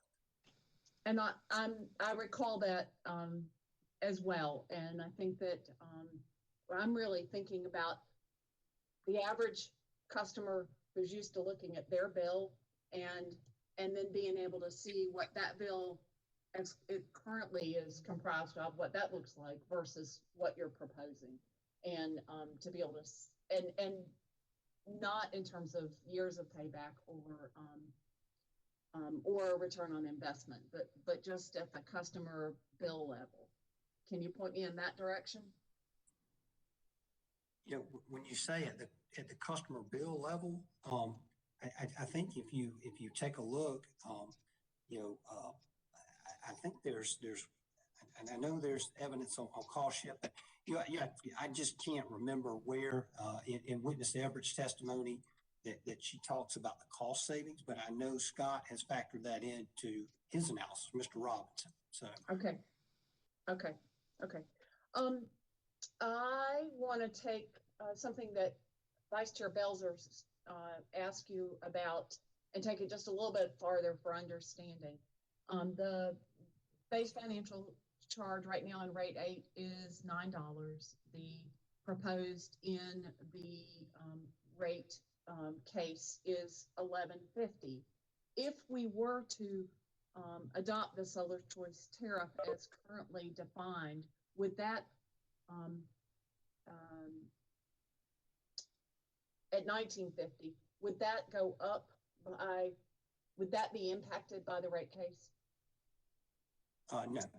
Okay. This is prospective. Yeah, and it's correct. Separate proceed. So yes. Okay. I didn't know if there was an extra charge coming with that rate case. Okay. No, ma'am. With AMI, are there pilot programs out there with the initial, forgotten the number that have been installed, where you're learning and developing a confidence about how that information will be shared and the way it will influence customers? I think certainly we have a team that's working on that rollout and working on options to get that information to customers. And it certainly has a lot of potential to provide them information on their usage. Can provide real time, I think, connection type information for customers. It could, maybe it would even allow customers to change the time of the month that their bill. And there's, I've seen pay-as-you-go programs out there, which are popular with some customers. And so maybe there's the opportunity to do that going forward. But certainly there's a lot of work underway.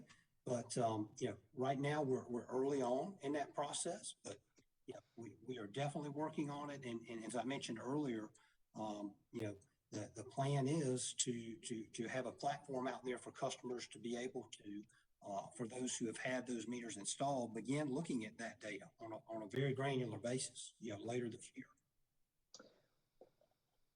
And my point in asking has to do with the time of use rate and the simplicity and the ease of understanding how we use energy, and where we can adjust how we use energy and how that might impact a solar choice tariff customer.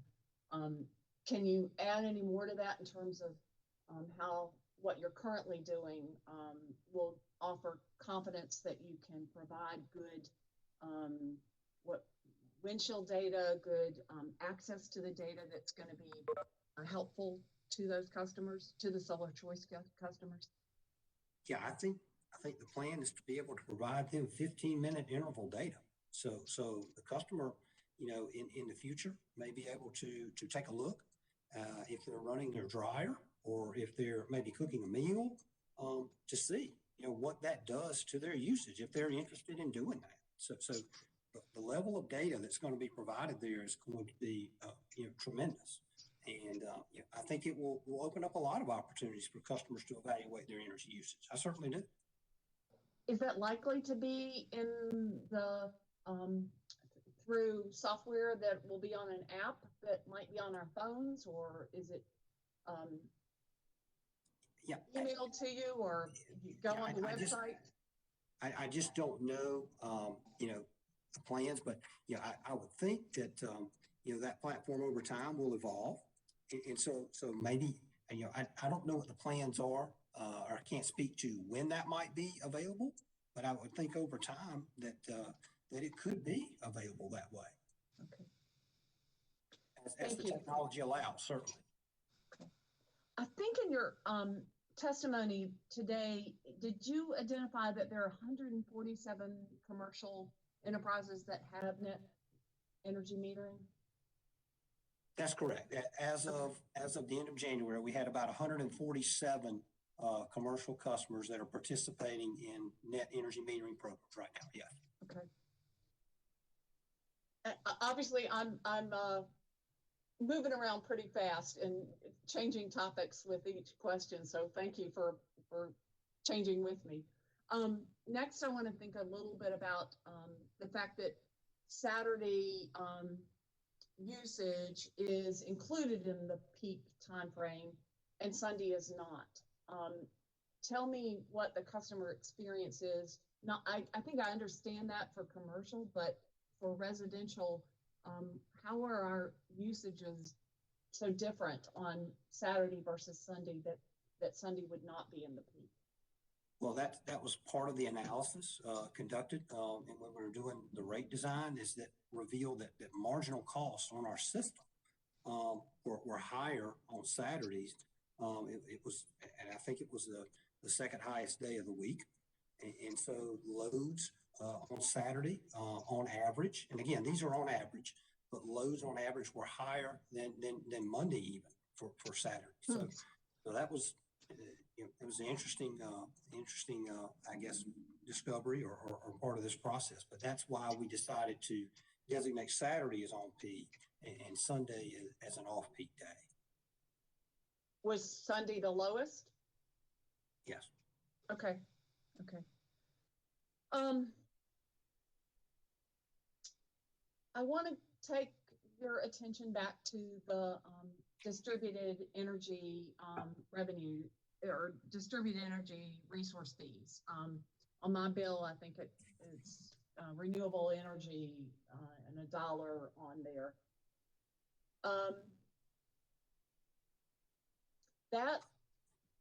But here's what I understand, and then please correct me.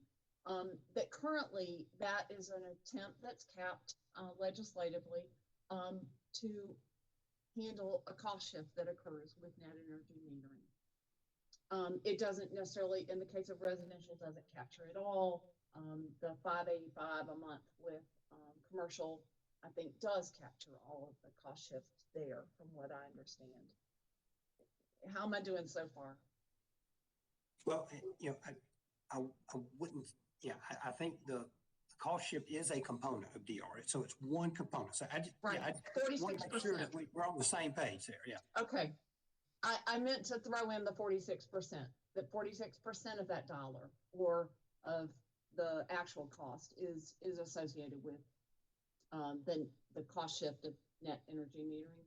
Well, again, and if you'll recall, I think it was Council Cully that we had that conversation that if it weren't for the caps, that the residential assignment would be about $1.75. So really, if you're looking at it, it would be half, I guess around half of that amount.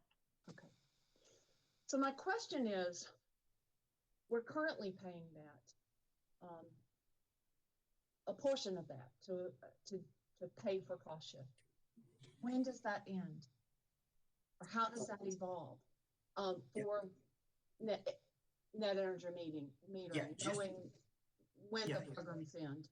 Yeah, if we're just isolating that to the net energy metering incentive, then that will end for our second net energy metering rate. Those costs collected will end at the end of 2025, and for the third generation or 3.0 customers, those costs will end in that mechanism in 2029, in May of 2029.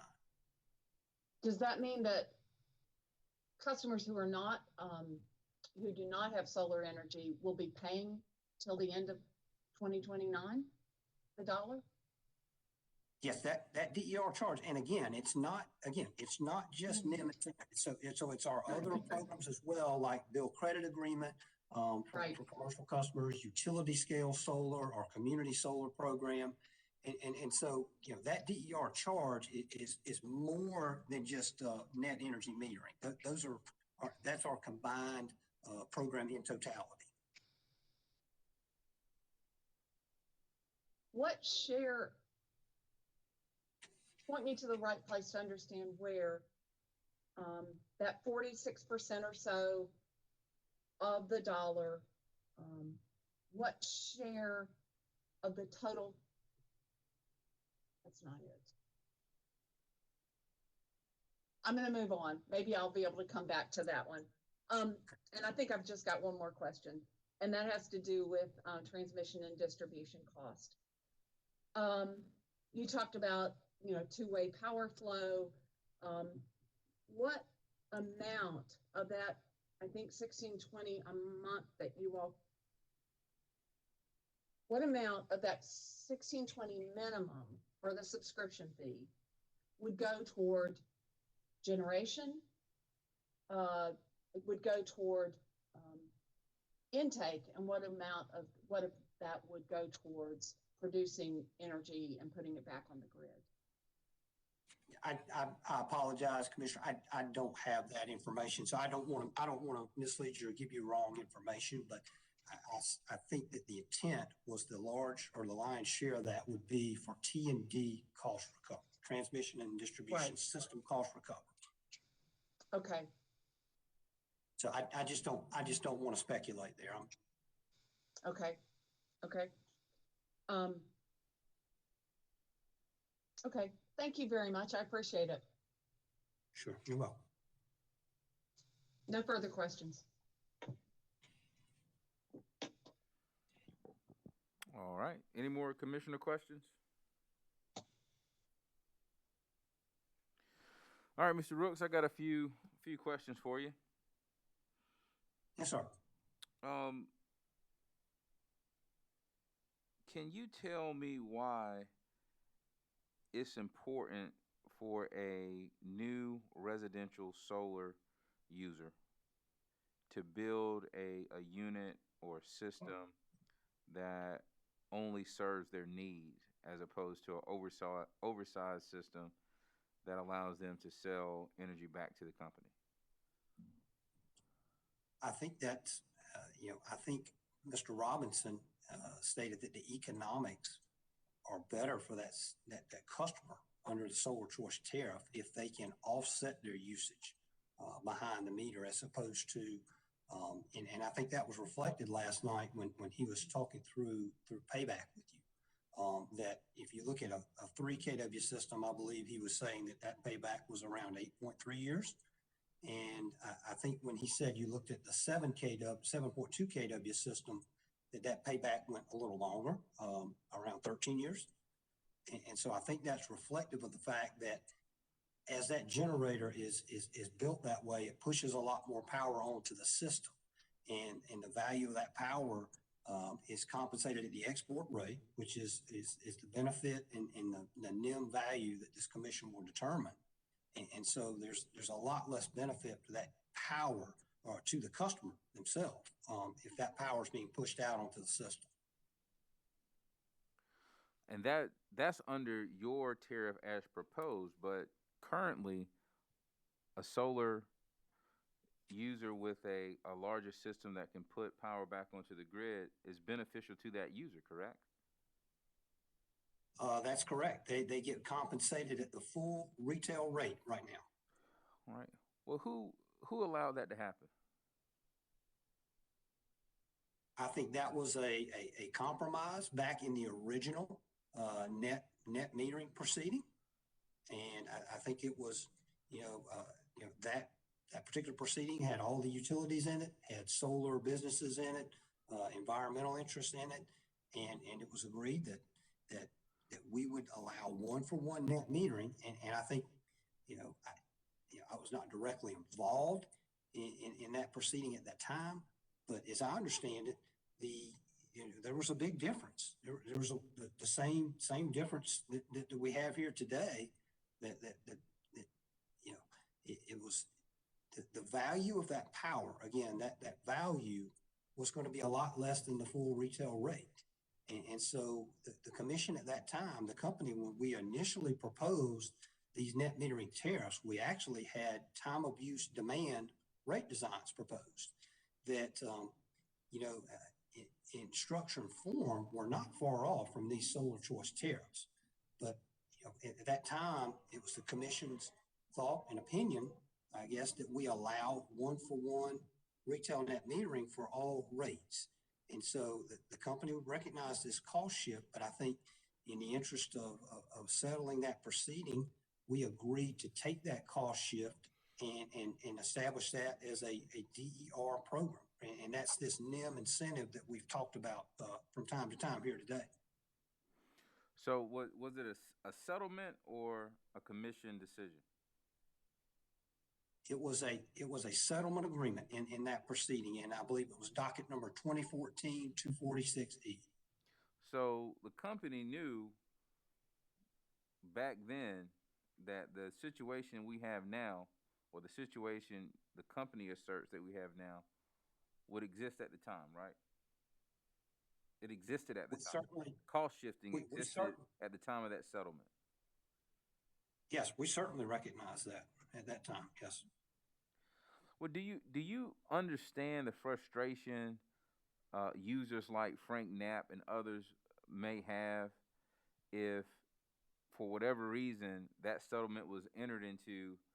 I think you said 2016, and then I think, yeah, 2014, 2014. Commissioner, I believe. Okay, that settlement was entered into then. So at that point, it was the company settled and agreed to cost shifting, subsidization, however you want to describe it. And now they're arguing that that should no longer be the case. And in order to solve that problem, we need a $19 basic facility charge.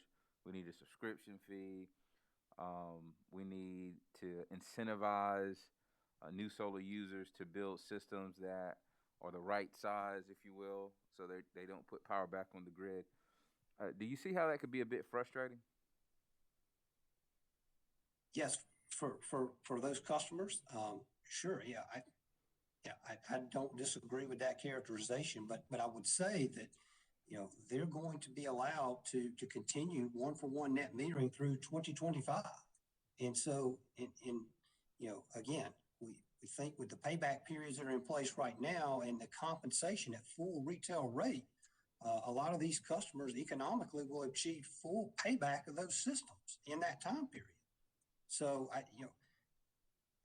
I guess the question would be, is that subsidy, gradually, or if it rolls away at that point in time, and the customers have realized a full payback, then at that point, when this new tariff takes place, or they take service under it, or they take service under buy all, sell all, or offset sell, whichever is the best pathway forward for them at that time.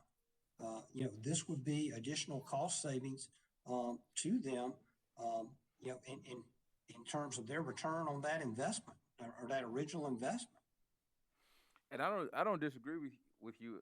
I will tell you, I don't know much about solar panels, but I just want to throw this into the mix. Let's say that customer does experience a full payback. As the panels continue to age, do you know anything about the upkeep, replacement, continued effectiveness and efficiency? How are those costs calculated into the benefit for solar users based on your tariff? I think those are evaluations that those customers will have to make. I certainly can't speak to those. Those are technical issues, Commissioner. And, again, I'm not, out there in the renewables business and working with our customers on that every day. So I don't want to speculate on that, but I think that all goes into an economic analysis. When the customer decides whether or not they want to remove the panels, or resize the panels, or replace the panels going forward. So I think you're exactly right. And my fear is that your tariff is going to disrupt the market.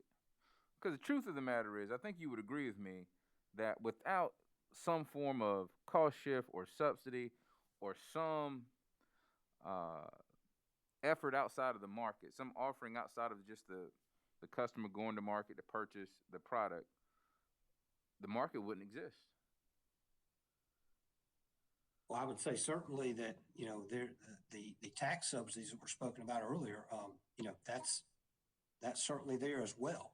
No, if those didn't exist, if the tax subsidies didn't exist, state, federal, if the current rates didn't exist, there would be really no solar market, would there?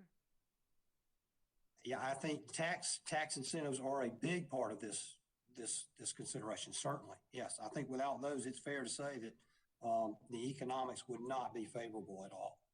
So it seems to me, if we do anything to change those economics, that there's going to be a level of disruption. And I mean, it is what it is.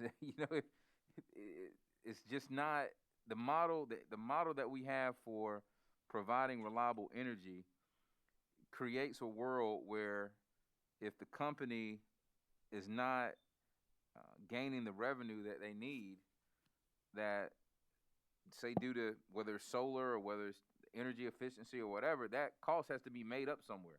Is that fair? That's correct. That's just the way it works, right? Yeah, and I think your point is well taken. It's important. Reliability is vital. You know, and we've certainly been reminded of that in recent weeks here. So, and so again, you know, depending it's on whatever an decision. obligation we Oh, take I'm sorry. seriously. I'm sorry, I cut Yeah, you off. go ahead. No, you finish your thought. Yeah. I just want to be certainly clear that we're very serious about reliability, and that's very important, and it's critical. Oh no, I understand that. I mean, I think everyone understands the need for that, considering recent events. I hope I was trained as a trial lawyer. I had to speak to jurors, average South Carolinians, and the more complex your presentation to them, the more it was likely that they would be confused and really not know where you're coming from. So I'm just trying to simplify the message here for folks that are listening in. I mean, I don't really think I don't think the company is pro solar or anti solar. I think you all are just running numbers based on the current model that we have, and you realize, or someone realized, that a solar user who has the opportunity to sell energy back to the company at a retail rate creates a cost shift. It's just a mathematical equation, and the question is whether or not that should continue to be allowed in the same form. Are there, as Commissioner Irvin may assert, are there costs to solar or benefits to solar that are not being properly valued? I think you've hit at the heart of it. And you know, again, I think what you've got before you, and Commissioner, and you know, I just want to say this again and be clear. In that NIM, that same NIM settlement, you know, all of the solar parties, all of the environmental interveners, it was us, it was Duke, it was a large group there, came to consensus on that methodology value, or that value of solar. And you know, there's been you know, back, just me looking at it, that value has been between 3.2 and 4.1 cents. So you're exactly correct. To the extent that we continue to compensate at 11 cents and continue to prolong that, it's just going to aggravate this cost shift situation. And so I think that's why, you know, that's why we're here today, is to discuss this and discuss these matters. I don't disagree with you. I guess the rub is here. The law says, Act 62 says, eliminate any cost shift, and we've heard that a lot. Eliminate the cost shift. But it also says to the greatest extent practical or practicable.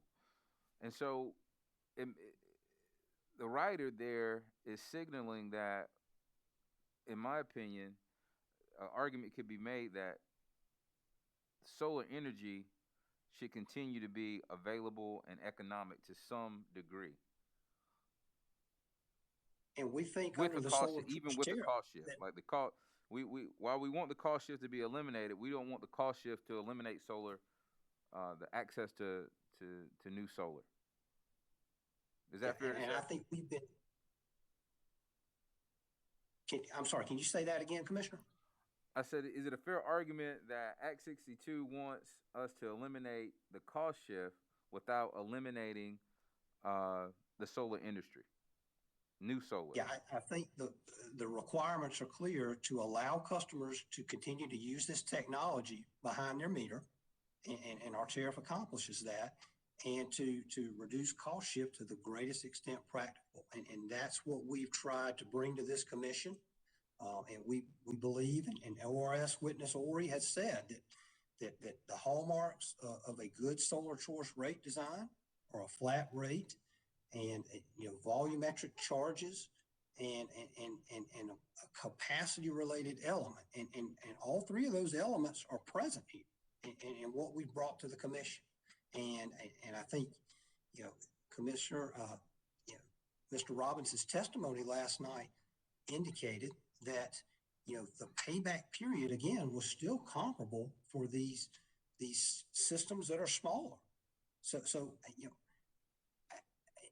can I sit here and say no disruption? I just don't, I don't know. But, to me, when I hear the same payback period as roughly as where we are right now,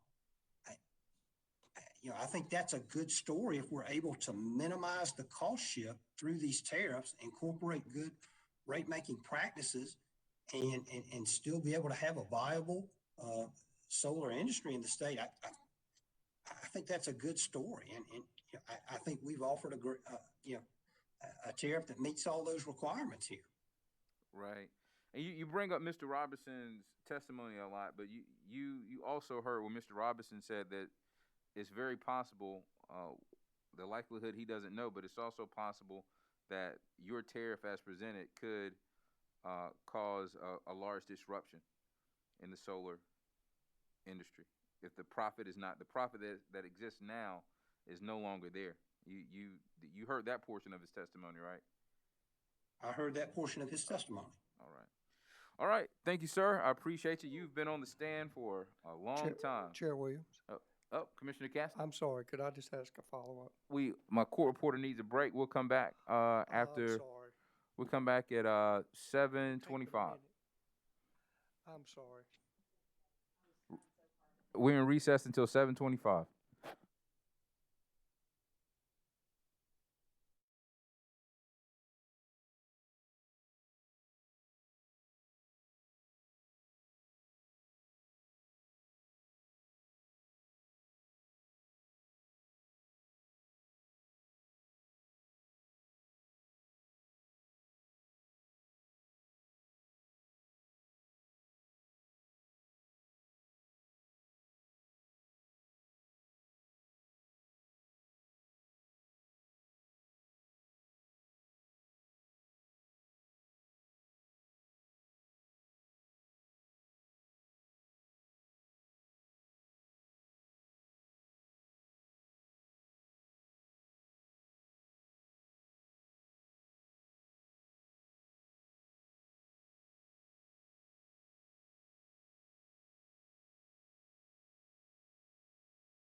All right, ladies and gentlemen, we're back in docket number 2020-229E. Let's take roll. Present in the hearing room, we have Commissioner Caston, Vice Chair Belzer, and Chairman Williams. Joining us virtually, we have Commissioner Thomas, Commissioner Powers, Commissioner Irvin, and Commissioner Williams. Commissioner Caston, you had a question. Mr. Rooks, first of all, I apologize if I'd have known Chairman Williams. No do apology that, I needed. wouldn't have done it to you. Yes, sir. No apology needed, sir. I'm sorry. What I really wanted to do, just listening to your conversation with Chairman Williams and thinking about the other stuff, I wanted to make sure I understood this stuff better. Did I understand you to basically say that it would be better or more economical or whatever, either with a new tariff or maybe existing, probably not existing, but with the proposed solar choice for the rooftop solar customer to simply use their own solar generated power and then simply use DESC as needed, which I assume would fall in some different rate category. Is that true or false? Yeah, I think in the case of our solar choice tariff as offered, that sizing those systems smaller produces a better return and a shorter payback period. I think Mr. Robinson stated that last night. Primarily, it seems because it would eliminate these fixed costs and all these other costs, correct? Yes, it would reduce those. And if I'm understanding you correctly, and I get it, the one-to-one NIM, in essence, if the rooftop solar were a solar farm, someone wanting to sell electricity, and let's say they wanted to sell it to DESC or Duke or whomever. But DESC or the other electrical utility would not have an interest, if they had a choice, of buying it at their retail rate. Is that what you're saying? Well, that's correct. That retail rate is far in excess of the avoided cost. And Commissioner, what I would say is under PURPA, that if these facilities locate on our system, we have an obligation to take that power, that solar power. But we only have an obligation to take that power at the approved avoided costs. And those are set by this commission. And that's to ensure that customers are no worse off, because that is the avoided cost of that power. And did I understand you to say that whatever, if some cost shift is eliminated, that whatever that is, currently you say it's over the residential, it's about $10.6 million, correct? Yeah, that's our estimate based on Ms. Everett's testimony. That's right. And that if as we consider, or you consider rates in the future, which I'm assuming the future is in the next 5 minutes, that would be considered, and as you, I think, said, instead of $178 million, it would be 178 minus 10.6 at least. Is it something along those lines? Is that what you're saying? And that would be distributed over the residential customer base in general, that those rates? Yeah, I think that's a fair characterization if it's that amount of systems that's in our analysis and they're all priced out under the under, you know, the solar choice tariff or what that eliminates that full cost shift, that would be $10.6 million that would not be borne by the entire class, but that manifests itself in those non-participating customers, again, not picking up that additional fixed cost. Thank you. I just wanted to make sure I understood those things. And I have no more questions, and if anyone else does, it's not my fault. Thank you. All right, redirect. Well, I'm sorry. Any more questions for this witness? Commissioner questions. Redirect. Mr. Chairman, I do have some redirect for Mr. Rooks. Mr. Rooks, I want to walk through a little bit of the history of net metering to clarify some of your discussion with the commissioners. Right now, what version of the NEM tariff is currently in effect at this moment? That's the net energy metering 3.0 tariff. And so there have been 3 total net energy metering tariffs. Am I right about that? That's right. And the first net energy metering tariff came about as a result of Commission Docket number 2005-385E. Is that your recollection? That's my recollection. And I believe in your discussion with Chairman Williams, I believe I understood you to say that in that docket, the company proposed a time of use net metering rate similar to what it's proposing in this docket, but that the commission ordered flat rate net metering with the 1-to-1 retail credit for the exported energy. Is that correct? That's correct. Okay. And then, are you aware, Mr. Rooks, of an ORS and South Carolina Energy Office report regarding net metering in January 2009 that acknowledged that net metering resulted in cross-subsidization? Yes, I recall that report, yes. But at the time, as I think other witnesses have testified to, the amount of cross-subsidization was so negligible that no change was made at that time. Is that correct? Yes. And then the next change that came about in the net metering process, am I correct, was the passage of Act. Mr. Chairman, I know it's late, but this is his witness, and he's doing an awful lot of leading. And so, Mr. Chairman, Commissioner Belger and Mr. Chairman, I believe Rule 611 allows for leading of witnesses at the discretion of the chairman to develop testimony. These are not any facts in dispute. These are all facts that are in the commission's files.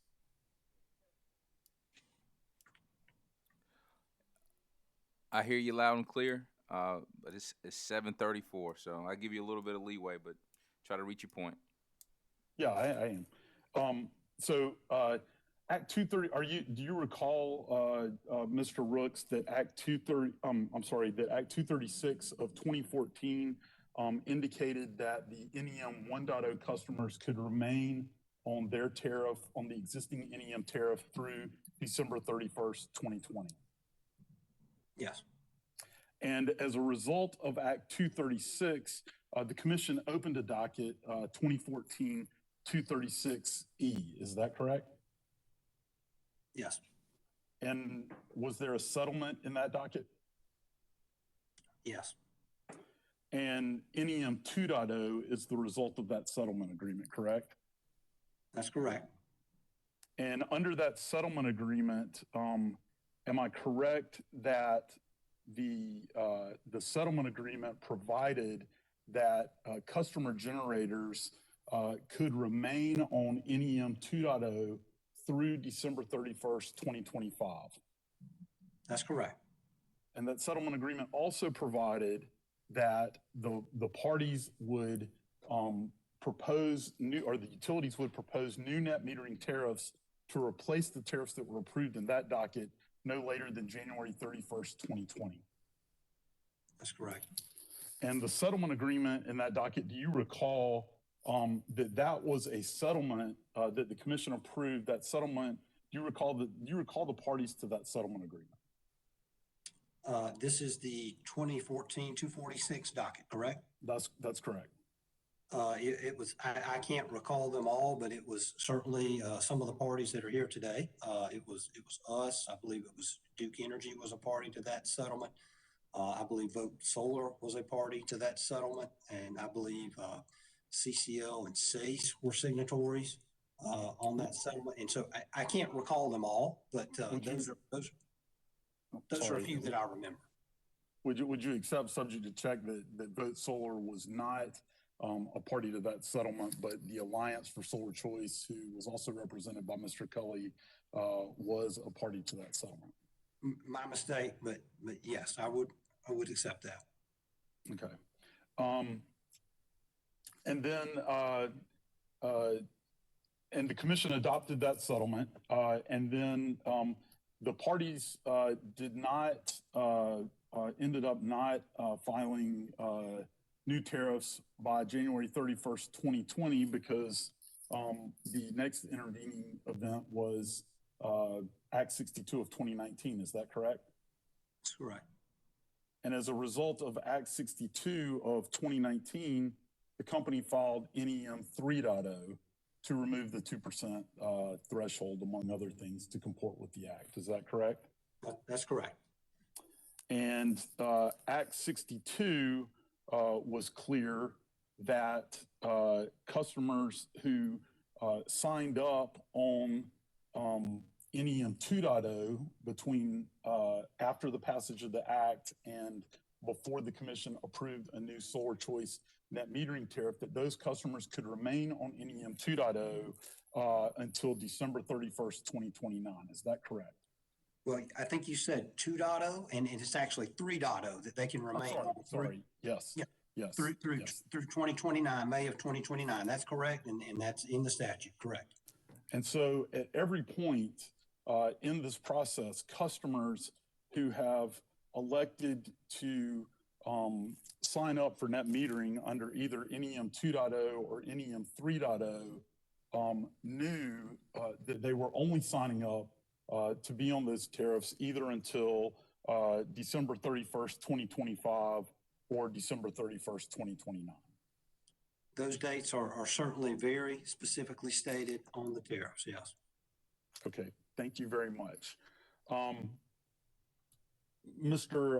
Rooks, the other area that I wanted to probe with you for a minute, I believe in your cross-examination by Mr. Knapp that he discussed with you a loss of savings, and specifically, I believe he indicated that he was concerned about losing in 2026 approximately $900 to $1,000 in savings that he is recognizing today. Do you recall that conversation? I do. And while that $900 to $1,000 may be savings for Mr. Knapp, other customers are actually paying those costs. Is that not correct? That, to the extent that he's compensated or any other NEM customers compensated above that value and above that benefit, yes, that's contributing to cost shift to other customers. Yes, correct. And so to go to go back to some of your discussions with the commissioners, in this scenario, the utility is not being harmed, correct? We're collecting the costs from the non-participating customers. Mr. Knapp is recognizing those savings. Is that correct? The utility is not being harmed. That's correct. And this docket is not about the recovery of any lost revenues by the utility. Would you agree with that? Yes, I would agree. This is about a solar choice tariff. Yeah, and the ORS, I think you in your conversation with Ms. Pittman You acknowledged that the ORS represented the public interest. Do you recall that? I do. And do you also recall that Ms. Pittman was quite clear that ORS no longer has to, is no longer concerned with the financial health of the utility? I heard that, yes. And so would you also agree with me that as you understand ORS's concerns in this docket, those concerns are not related to the recovery of any lost revenues by the utility? I'm certainly not aware of any testimony they presented along those lines. And would you further, based on your understanding and your reading of ORS testimony, that ORS, as the advocate for the public interest, their concerns in this docket are about the cost shifts that are being borne by the non-participating customers? Is that your understanding? That's my understanding. Okay, thank you. And then the final point that I wanted to speak with you about is there was some talk about you were asked about recovery of the cost shift through a rate case, through rate cases. You had that discussion with several questioners. Do you recall that? I do. And right now, when we talked a minute ago about Act 236 of 2014 and the NEM 2.0 settlement agreement, and as part of that settlement under NEM 2.0, what are the exports from net energy metered systems? What are those exports compensated at? Under NEM 2.0, under the methodology value that came out of the 2014 246E proceeding and that settlement agreement. And is that the one-to-one retail rate or the avoided cost? So I'm going to be cool. What do customers receive for their? They receive the full one-for-one retail energy credit. And that settlement agreement in Docket 2014-246E that was approved by the commission, how did it treat the cost differential or the differential between the retail rate that customers receive for their exported power and the company's avoided costs? It accomplished that in the company's DER NEM program, which is one of 4 programs under its suite of DER, distributed energy resource programs, and it accomplished that through a NEM incentive to collect that differential from customers. And does the company recover that NEM incentive? What proceeding does the company recover that NEM incentive? It's examined and before the commission, adjudicated and ruled upon each year in the fuel proceeding, in the company's fuel case. And is there a currently pending fuel proceeding before the commission? There is. And so there is cost shift that the company is seeking to recover in its present fuel proceeding, and it will continue to seek to recover cost shift in each annual fuel proceeding. That's correct. Mr. Chairman, I have no further questions of this witness.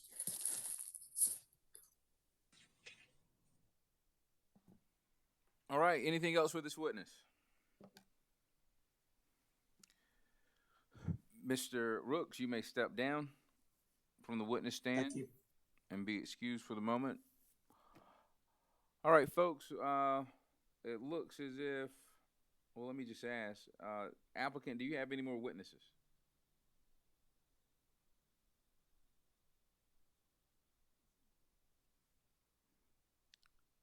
Attorney Gissendanner? Sorry, I was on mute. This concludes Death's case. We have no further witnesses. Okay. And so, Attorney Spear, are you ready to proceed in the morning with witness Zimmerman? Mr. Chairman, this is Taylor Spear for Alder Energy. We'll be ready to go. Thank you. All right. So I thought we would get out of here around 7 o'clock tonight. I I was wrong. So as opposed to starting at 9 o'clock in the morning, let's start at 10. Give everyone an ample opportunity to get some rest and get our audio system working properly. I know we've been going for a long time, folks, but please do not cut yourself short when presenting your case.